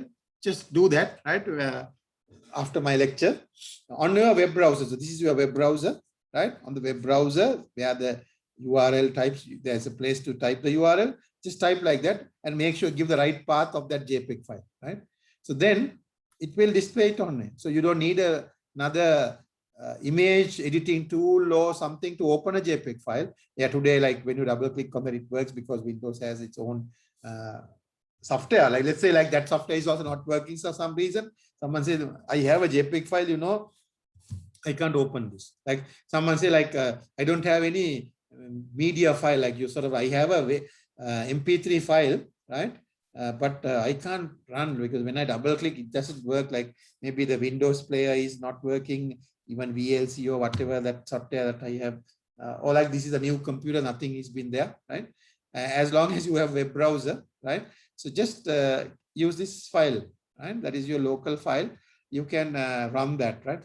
Just try to play with that. So this is just an example, 2 examples I'm showing, like file colon slash slash, whatever you can open a image file or open a music file, right? So then basically it will play on the web browser, right?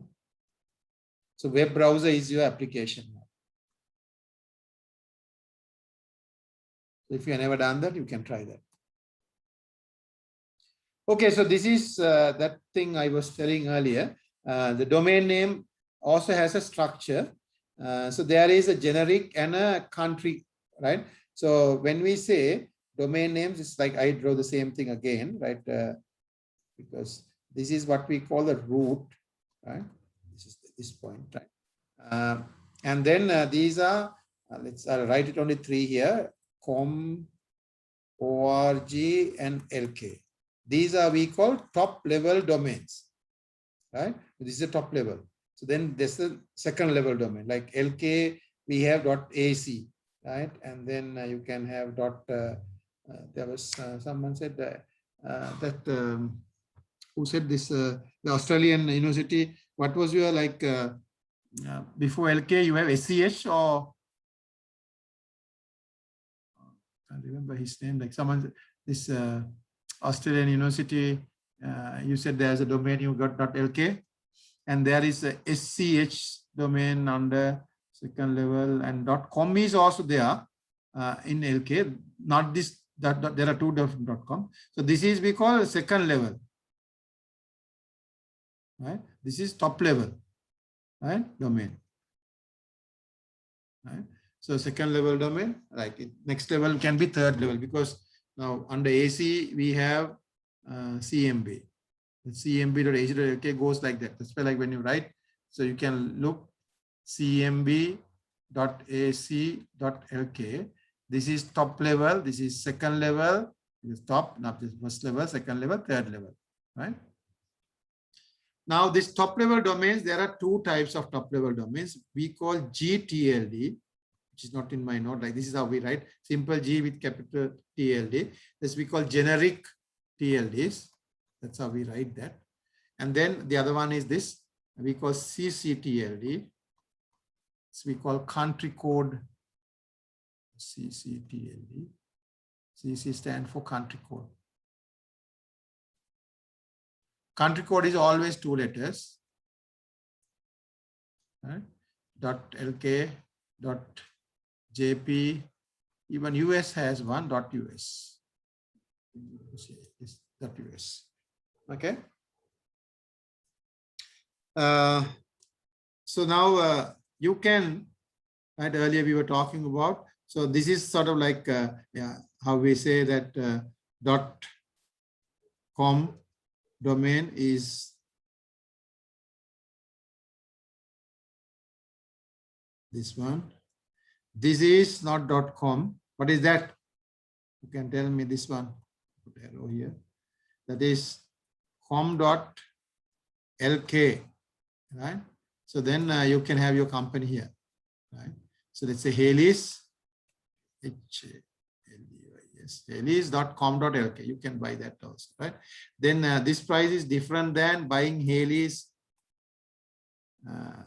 .lk, right? But then it's like another level up, right? So you have to type .com as well in between. But then people get confused. They will say Haleys.com and without remembering this .lk, then they will not go because Haleys.com is a different place, different domain registry than LK domain registry. So in a way, a bit confusing, right? If you want to read more on that, so this is also the URL, right? Without the file name, right? That's why like sometimes we don't put the file name because it is called index.html, right? So because of that, we don't need to tell to your browser that is the name, because it will default name is index.html. It will check. So that yeah, if you write this, this is proper. This is, I would say, proper example, because if I go back, I think in my that management faculty one, that when I gave that example here, it is a PDF file, right? So you don't need to have always HTML file. This can be a JPEG file. This can be a MP3 file, MP4 file, MPG4, right? Whatever it can be, right?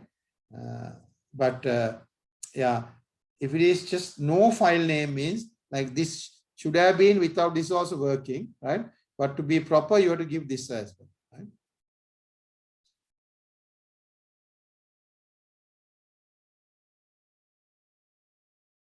So these are the top level domains, the GTLD. These are TLDs, are GTLDs.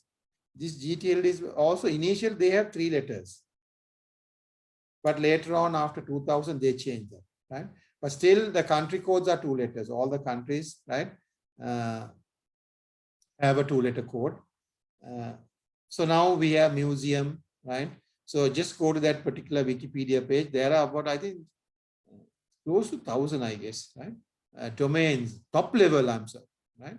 So that's why, like, don't get excited, like, okay, .com, someone, I think you are starting a company, .com is already started. Let's say for some reason .lk is also started, but there are so many other domains you have to check, right, and get. But of course, it might be not very popular. But for example, that's where like some domains are very specific, like Aero. So then Sri Lankan.aero, it can be, right, because then that's more like, and then if it is museum, right, Colombo.museum. So then Colombo Museum, right? If you, let's say Peradeniya music. So again, Peradeniya, that's why like Peradeniya, it's a bit longer, right? So then, because this museum is also be longer term, right? That's not a very good domain, but that's how like they have got, as say right, museum, right? So museum. So then maybe you should have Pera.museum. That's why like you have to make a new brand name on that, Pera, rather than say Peradeniya, because that's how like maybe try to shorten some way. So like .name is now individual persons, like let's say Nimal or was that Gayan. So Gayan can buy a domain Gayan.name. That is a proper name, because proper in the sense proper name, not like a real domain name, right? Or you have to pay, I don't know how much you have to pay, right?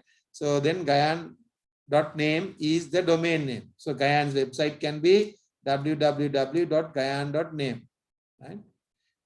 But then don't try to make a business on that. Gayan is selling something, right? And then Gayan names that does not really reflect, right, your business, because that's for something else. That's why like certain domains are for different purpose. Because of the sake of it's cheap or whatever, you should never do that. Then as someone also said, reflect your business. It will not reflect your business.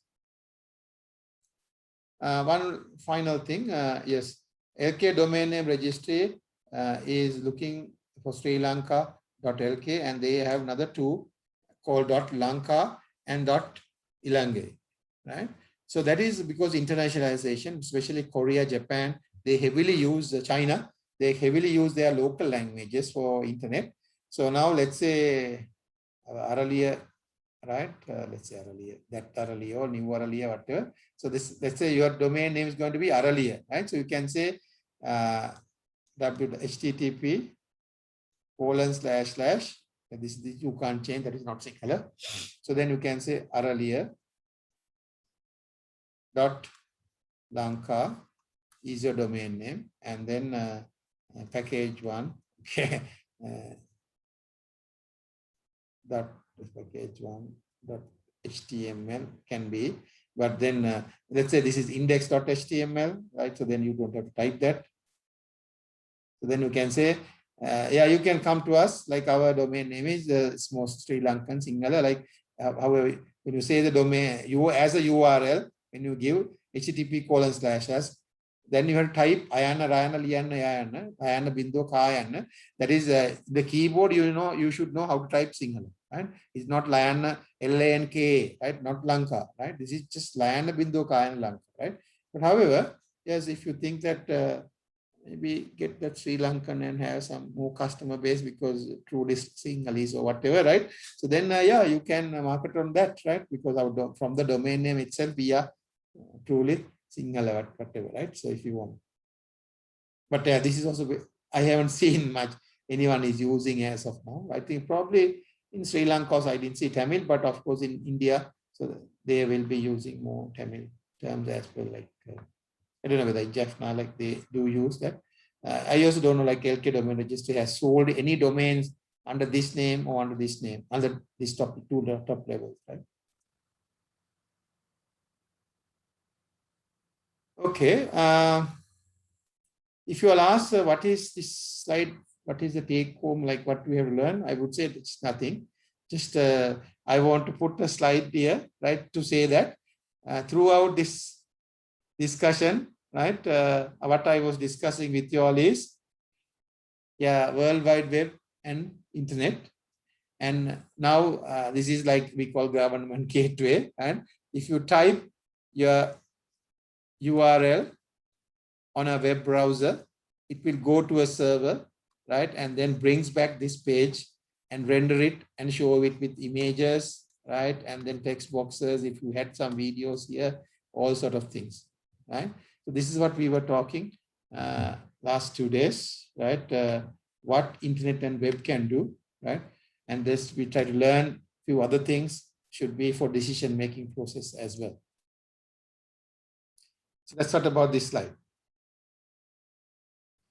Right, so now surfing on the internet. So now internet and web we have discussed. So when you are surfing, please make sure that some of them are very useful. Some are irrelevant because they are not relevant. Some are authoritative, some are not, right? So because that you have to be very careful. Don't say it was on the internet, it was on the web, right? That is what I'm quoting, right? Someone said like there were 200,000 deaths in Sri Lanka, right? How you can say, how can you say that? No, it was on the web, right? I found there was a page, but then that page can be bogus page or someone else has done, right? But if says like the health department web page says that, right? Or the central bank web page says that, so then that's a different story, right?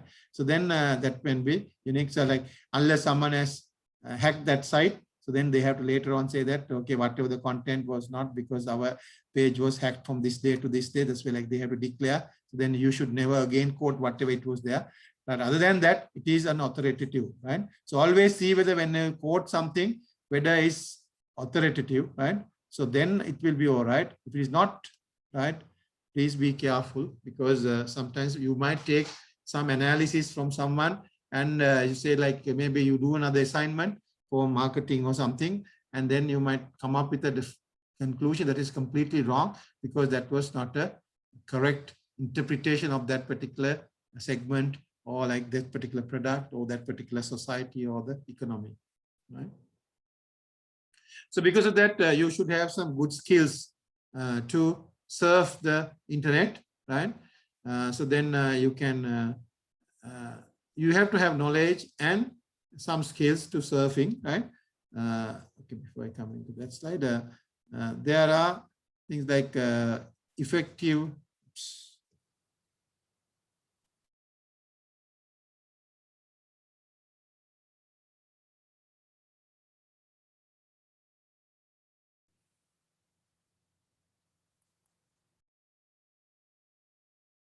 Effective, we call web searching.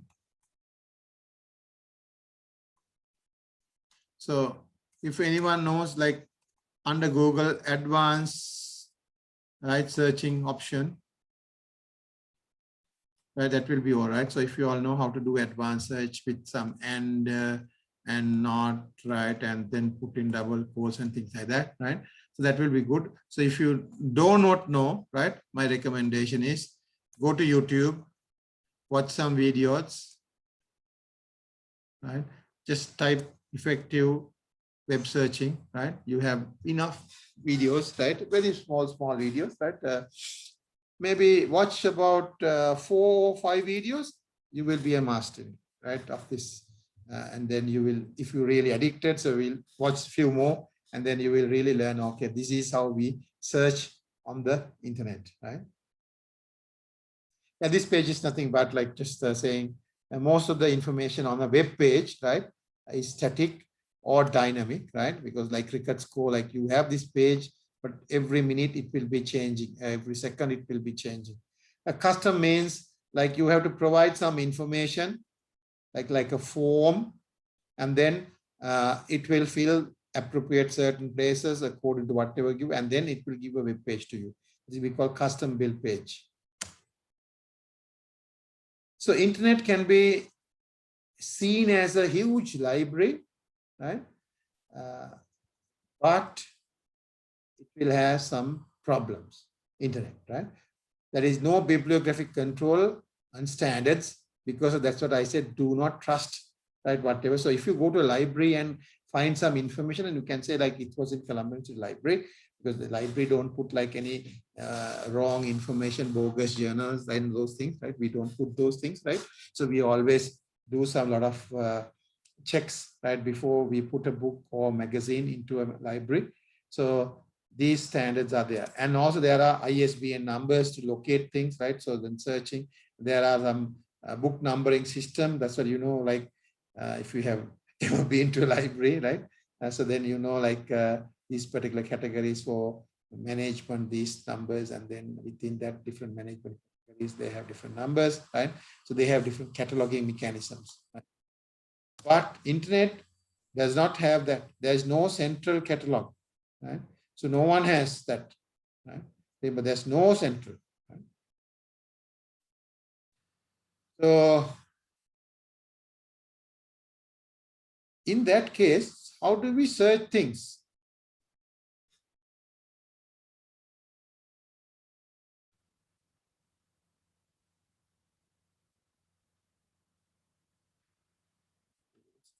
I need now your input, right? Don't go to now mute mode, right? Okay, I will just get the scenario and then you can tell me. Again, this is that our big internet, which web is running, right, on the internet, right? So these are all web resources, all nice pages, right? You are here. This is your browser.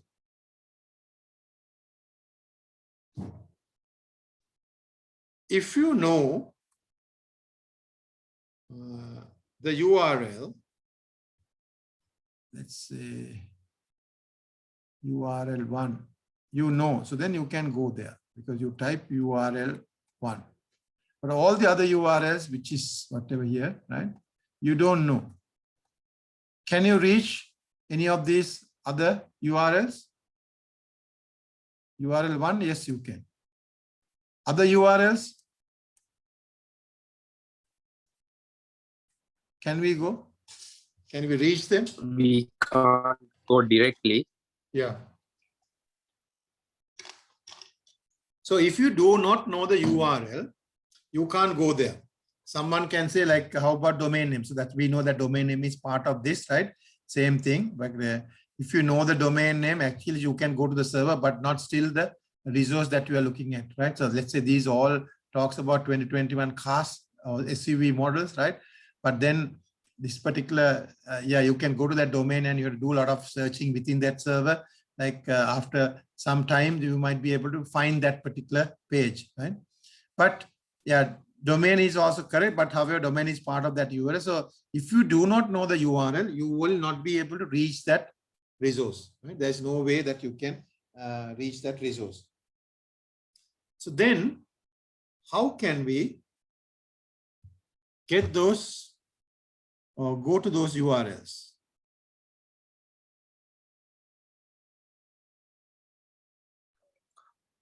We can search with keywords in search engines. Very good. Yes, we have to use a search engine. Search engine. So as you gave the other answer also, like, so how a search engine works, like you have to provide keyword, right? So then you will get the answers. That's what, like you said, right? So now my question is,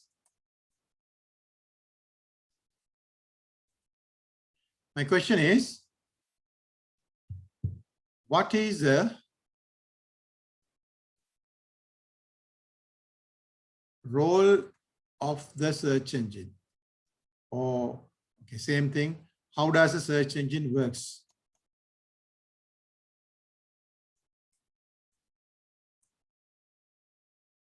Again, this is another past paper, exam paper question, right? Yeah. So let's discuss. It's not in your note.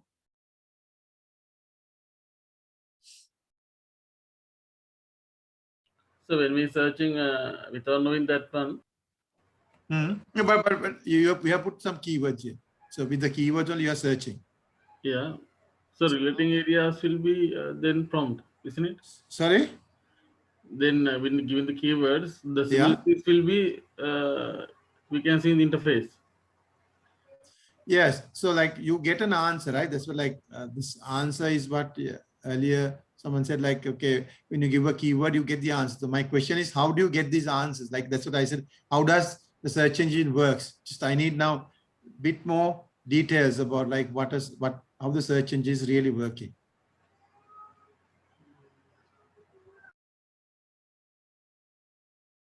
So a user here provides the keywords.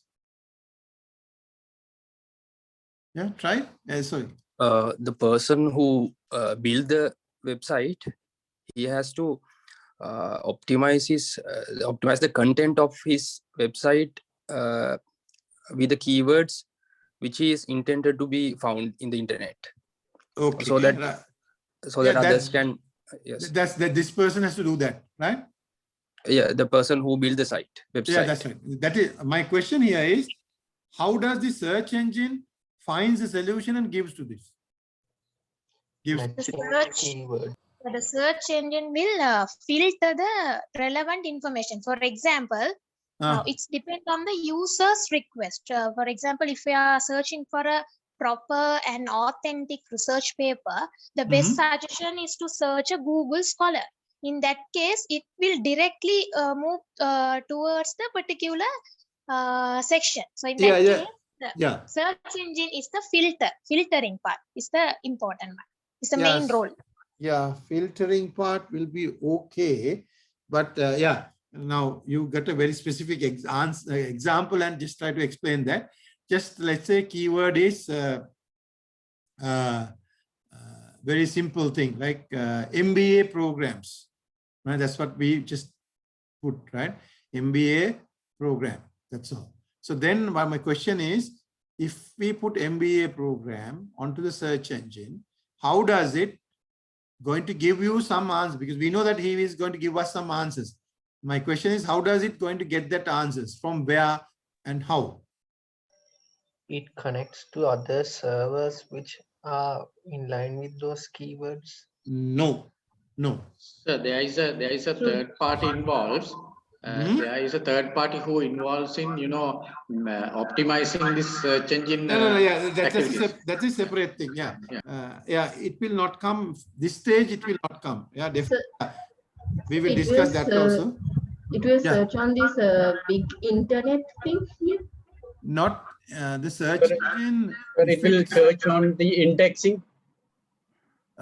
Okay, good. Okay, index. Where is the index? Index. All the website have a unique index, right? So yeah, so then it has to go to the each and get the index from each one, or like that's like some matching one. So where are the indexes? So then if you said correct, indexes were correct. So where are the indexes? In the resource page of web pages. The resource page of web pages like this, then it's wrong. No. remember, there are like billions of resources will be there. There are millions of web servers on the web, right? So because of that, it's not easy for the search engine to go to each and every and try to get that answer, right? It is not possible.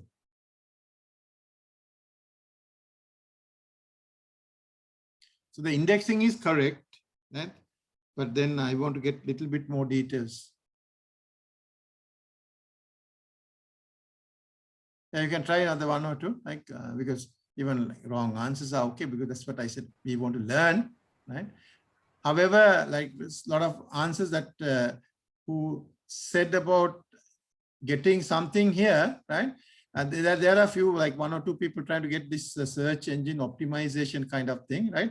That I will talk separately, like probably I might not have time today, or we'll see, depending on the time. But that we will discuss separately, right? So don't take those people who know about on that. Yeah. So this particular questions, that is not going to involve. But my question here is how the search engine with your keyword gets solution answers and give you the answer back to the user, right? So how does it find whatever data?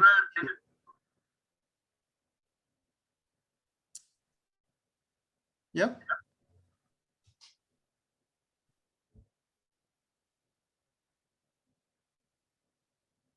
So based on the IP? Not IP. So, okay, I will try to explain that. It's like this. Now, the indexing thing was like, so each search engine has a database, right? This search engine should have a database. It's attached to that, right? So the database will have, so I will draw the database like in a table form, right? So database will have some fields. So who can tell me what are the fields it should be have?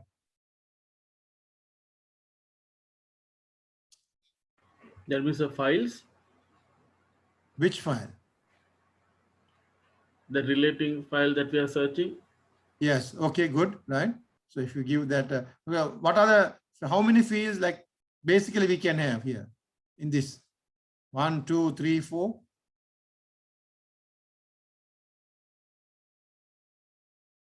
What is has is actually basic 2 fields. One is keyword. Other one is what? Domain name? No. Now we have gone beyond that. Okay. Or the URL? Yeah, URL. Yes, URLs. So each keyword, there can be several URLs related to that, right? So there will be lots of keywords. And then there are lots of pages are being, this is what we call indexing, right? You index it, right? So then this has to be created, right? This created database is there, DB is there, right? So then how to create that, we'll talk about separately, right? So then whenever you give the keyword, what will happen? There's a small engine, right? And then it just goes through this keyword file and see whether related to those, whatever you type the keyword, so how many URLs are there. And those URLs is what you are getting as answers to this. So what you get is URLs, right? Based on the keyword. And that is what your answer is basically URLs that are related to your,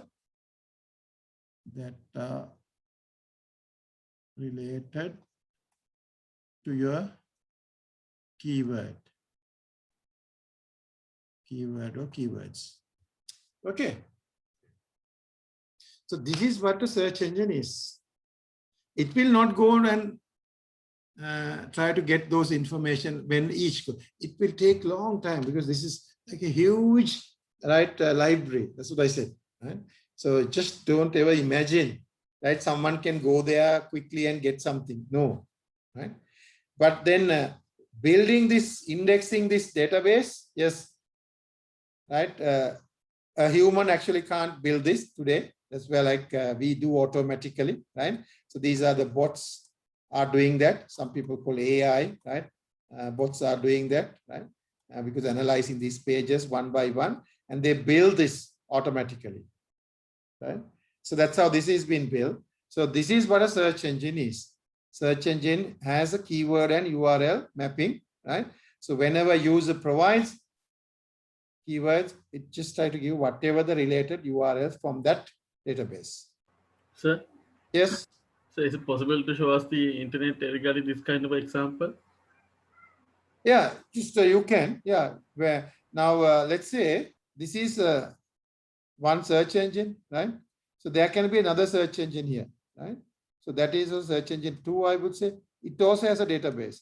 Now you have used this keyword and then got the answer. You can give the same keyword to a different search engine and you get different answers. So that means it is giving from its database. Right? If it is coming from the same internet, it has to give like whoever the search engine, it doesn't matter. It goes and try to find it from the web. It's really not. Okay. So this is why we say that that's like, I think this year what I asked, the question was like 1 year before I asked like, what is this?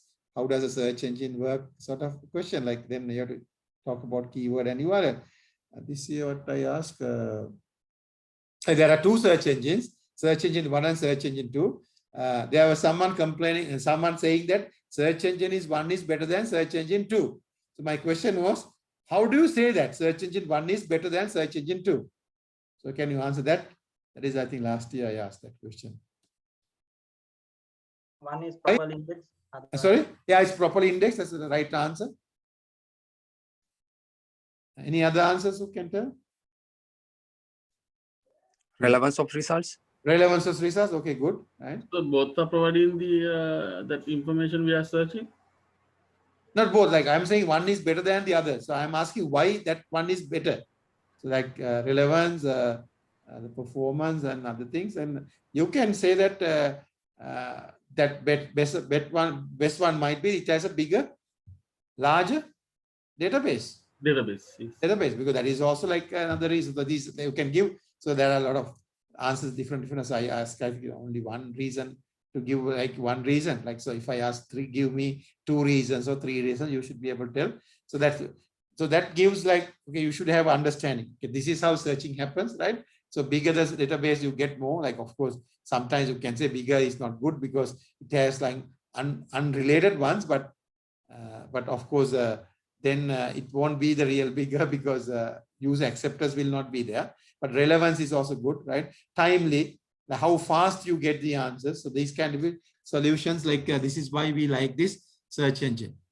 And so commonly what we are typing, is it now when we search in the internet, the common things of course are properly we can see in the front, isn't it? Yeah, that is a difference. So I will discuss that separately under SEO, right? That's another thing that you all have to know, right?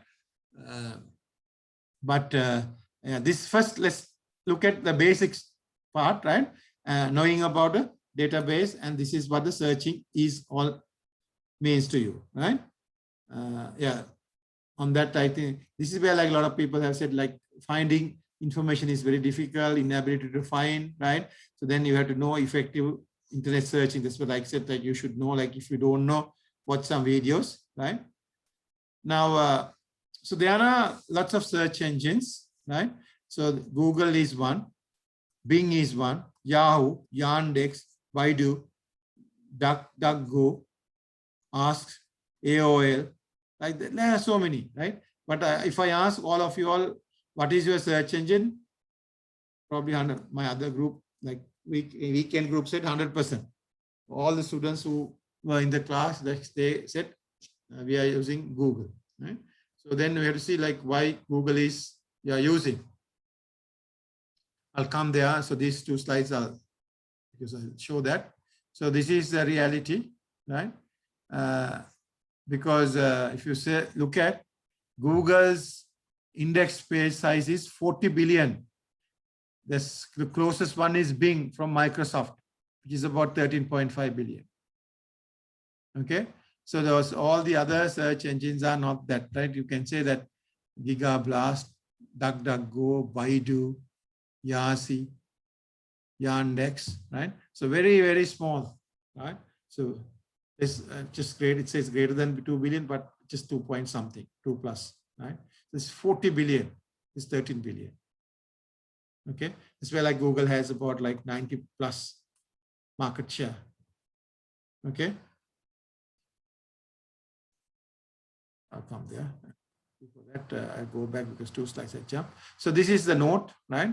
So maybe the note you can write down. There are a few things like not 100% I have clearly said. Now, with that discussion, see whether you can understand. Search engines are programs, okay, yes, right? That search documents for specified keywords. That's why a lot of people said that. And returns a list of documents. What are those list of documents? Yeah. URLs, where the keywords were found for them, right? So a list of documents, that is URLs. So yeah, web crawling means, that's I will show you next slide what is web crawling all about. So it's through crawling only automatically it will be finding those things. That's like the bots I was telling earlier, right? So they crawl through the internet, right? And goes to each and every web server and try to get that. And then it has to build the index that as I told you, the index is the keyword to URL mapping, right? The index has to be, and then only the searching can be done.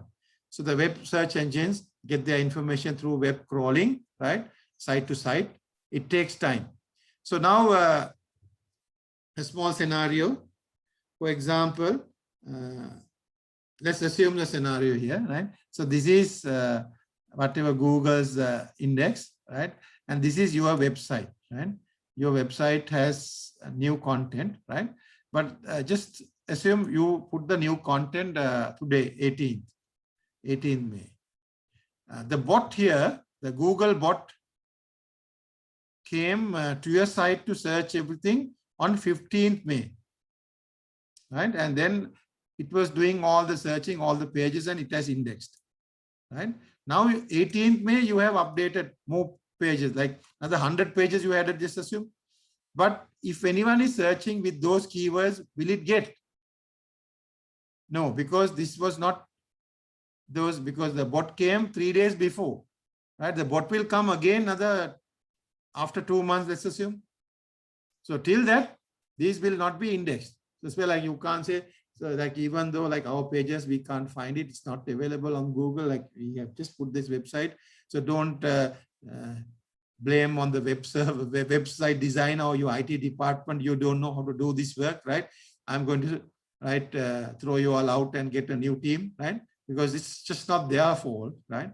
So that's because you are so unfortunate that 3 days before only Google bot has come, and so you have to wait until it comes, because then only people can get the data. So you have to understand that as if you try to fire the IT guys, just they are innocent, like they can't do anything, okay?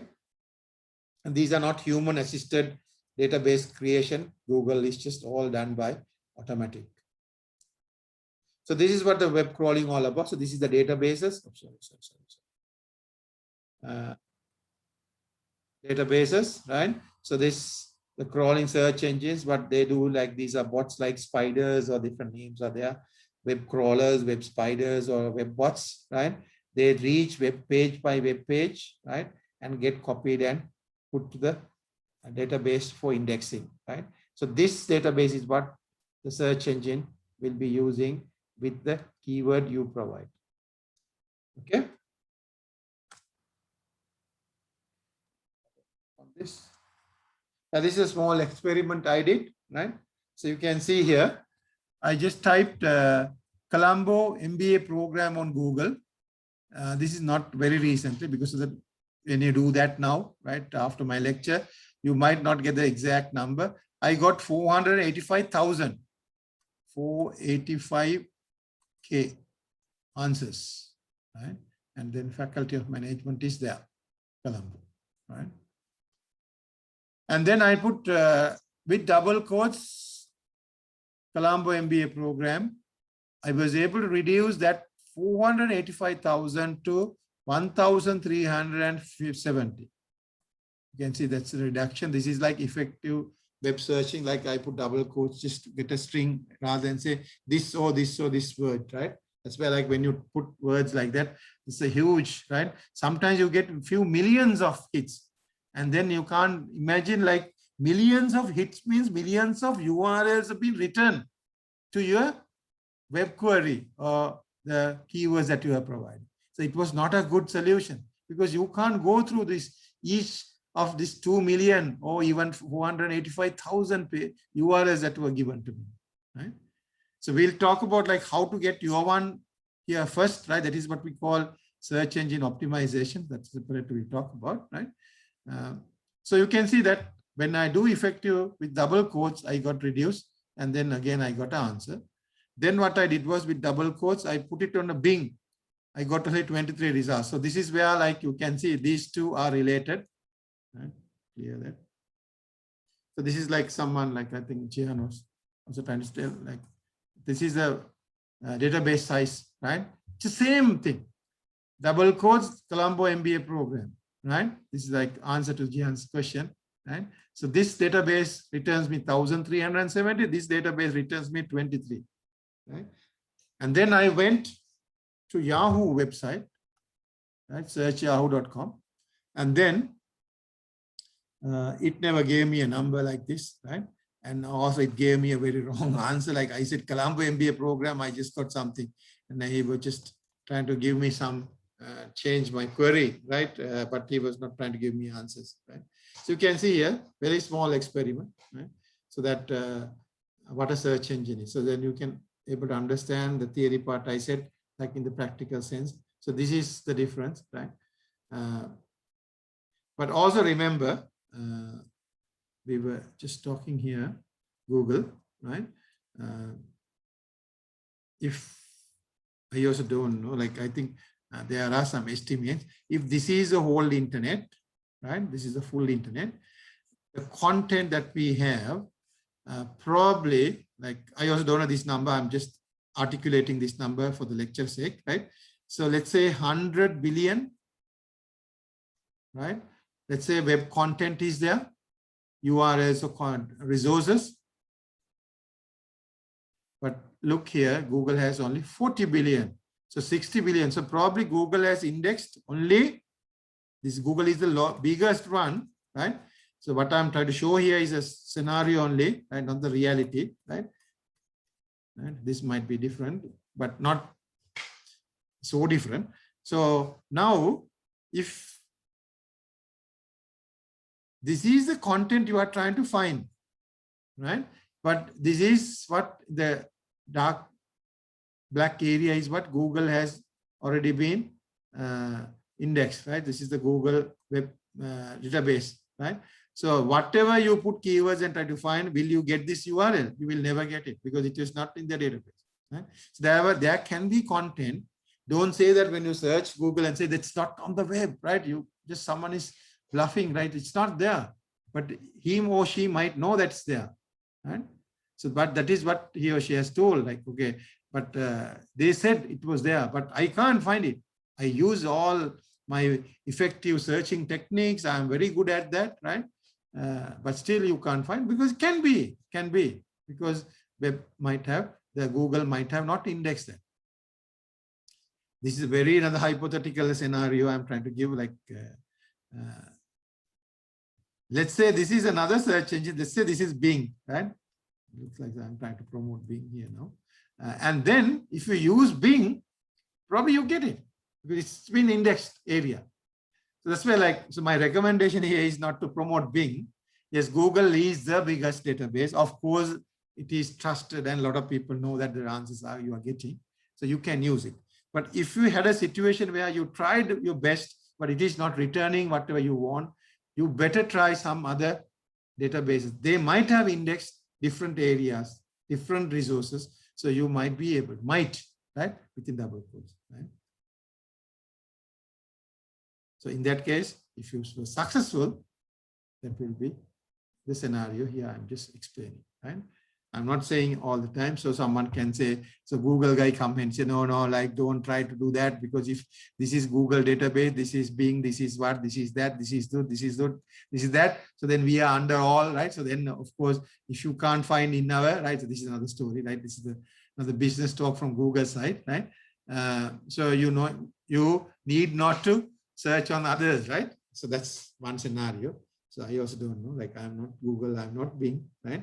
So what, from my technical knowledge, I can say that if you can't find, not bad to try one or two other browsers. That's my recommendation.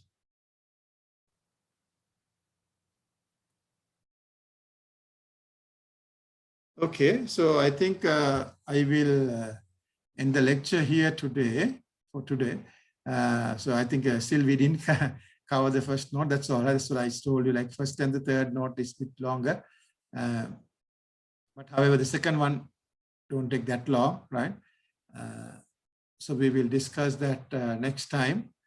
So from here onwards, I will continue the discussion with you all. There are two different terms, which will also take a little bit of time to discuss. And I need your input again, feedback about to understand this difference between surface web and the dark web and the deep web, right? So yeah. So if there is any questions, I can take here, right? So I will not go beyond that for today. So please, if you have any questions, what we have discussed so far, you can ask.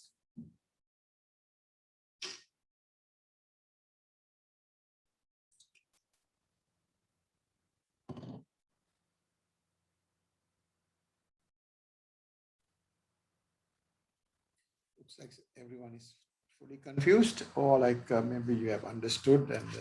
Yes, clear, sir. Understood, sir. Yes. Understood. Okay. Thanks. So there are a few things. Just one question. Yeah, sure. The content of this deep web, which is the unindexed part, is it because of the inefficiency of bots, or any particular reason for unindexing? Where here? Yeah, the deep web. I'm not talking about the dark web. I will discuss that next week. Like definitely, there is a reason. Yeah, it's good question. Okay. Right? Yeah.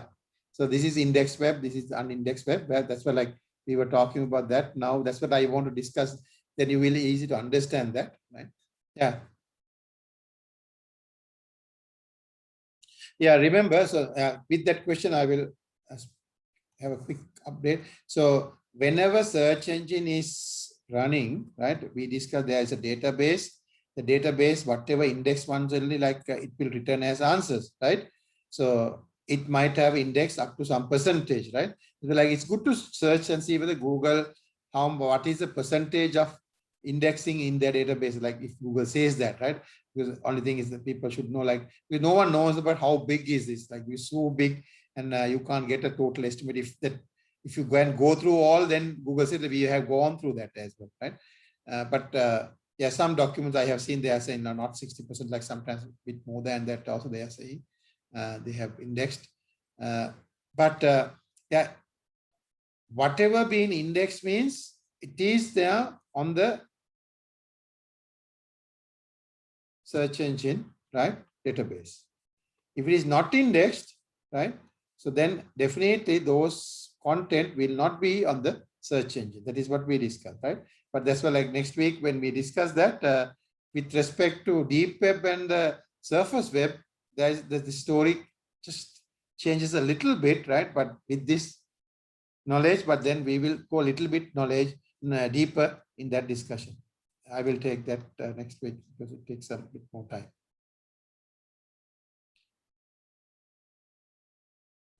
Okay, if you all right, so I will end for today and see you all next week with this, and then I will upload another lecture note so that we will be discussing software as well, right? So that we will finishing off the internet stuff, like, and if you still have internet stuff, you can ask, because I will be ending. There are the things that we need to cover now is just surface web, deep web, just like that, and then search engine optimization discussion is required for you all to make better decisions again, not to teach you how to do search engine optimization.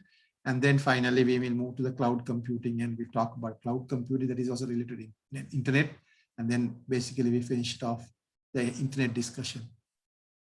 Excuse me, sir, will you be sharing this today's note in the portal? this note in the sense,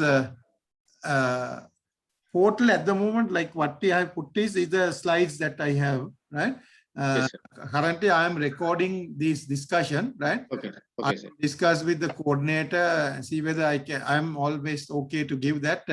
If not that, we have to find some way because these are very big. That's the problem. It's about like a few 100 MBs. So if they are okay, if not, like I will somehow see whether we can, because then whatever I have wrote down, so you can see on the video clip, right? Because It's very useful. yeah, unfortunately, nothing will be saved. That's the thing. Like when I do write on the get a widescreen and do that, that will be not saved properly, like on the slides. That's what like I'm doing it, but I'm recording it, so that's like both lectures that I did Okay, sir. for you all. It's there. I will look at a possibility because last time was they said like the space is not there, right? We will try to see like somehow get that. Yes, thanks, sir. Okay. Okay then. Thank you and good night. Thanks, sir. Thank you. Good night, sir. Thank Thank you. you.